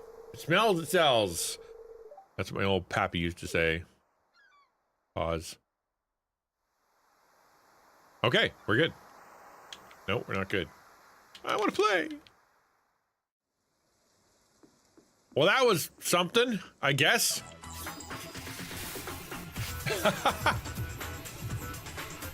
Well, thank you for this sub. I was about to say I'm raiding out. I will. I'm gonna raid out. Look, another idol. Place is just chock full of demon worshippers. Heck of a place you got here. Locked. Only Elliot's friends. Oh, look at that. With 300 pieces of... What? This could be next. That's okay. Put it. The contractor looking across like this little teeny tiny creek. Yeah, it's gonna take about 300 pieces of wood. What? Yes, absolutely. Okay, well, this game is not for me. I'm glad I tried it. I really am. I'm glad I tried it. I knew it was going to be a bit of an experiment. See whether or not it'd be something that I actually wanted to do. But, you know, it's like, I mean, obviously it's a crafting game. It's crafting and chill and whatnot. I am not a chill streamer. I have to realize that there's no chill in me. I just don't have it. Unless I'm on YouTube. Then I'm chill, apparently. I don't know what that is. I know. I'm sure it is. And I bet if I came back and I actually played it for a little while, I'd probably get involved. It's just a lot to take in the first time. No, I'm not saying it. Okay, let me rephrase. On stream, I don't think I can make good content with that game. Therefore, I need to find a game but with stronger with more content that I can react to.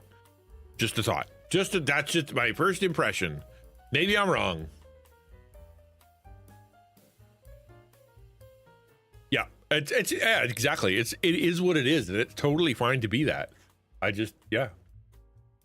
Good to see you, B Silver B. We're gonna raid out. Take off. Tomorrow is Wednesday. It's Weird Wednesday. By the way, Thursdays are back. In case you didn't know, I will be streaming on Thursdays. I feel like I got my feet underneath me for the YouTube series. I should be able to do a video, and so that should be good. So we will be back on Thursday. Tomorrow's Weird Wednesday, so we're going to look at weird games, and we're going to look at weird pictures. I hope, if I can find any. Been kind of dry in the weirdness scale lately. Did I not fix? I'm not okay. I want to fix that. And then, yeah, that's it. That's all I have to say about that. All right, thanks for being here, guys. And let me send you over to Pastor D, who is, I don't know what he's doing. Looks interesting, though. Have a good one. Hi, River. Yes, you too, Silver B. Thanks for being here. Very cool of you. Arky Darky. Bye, dudes.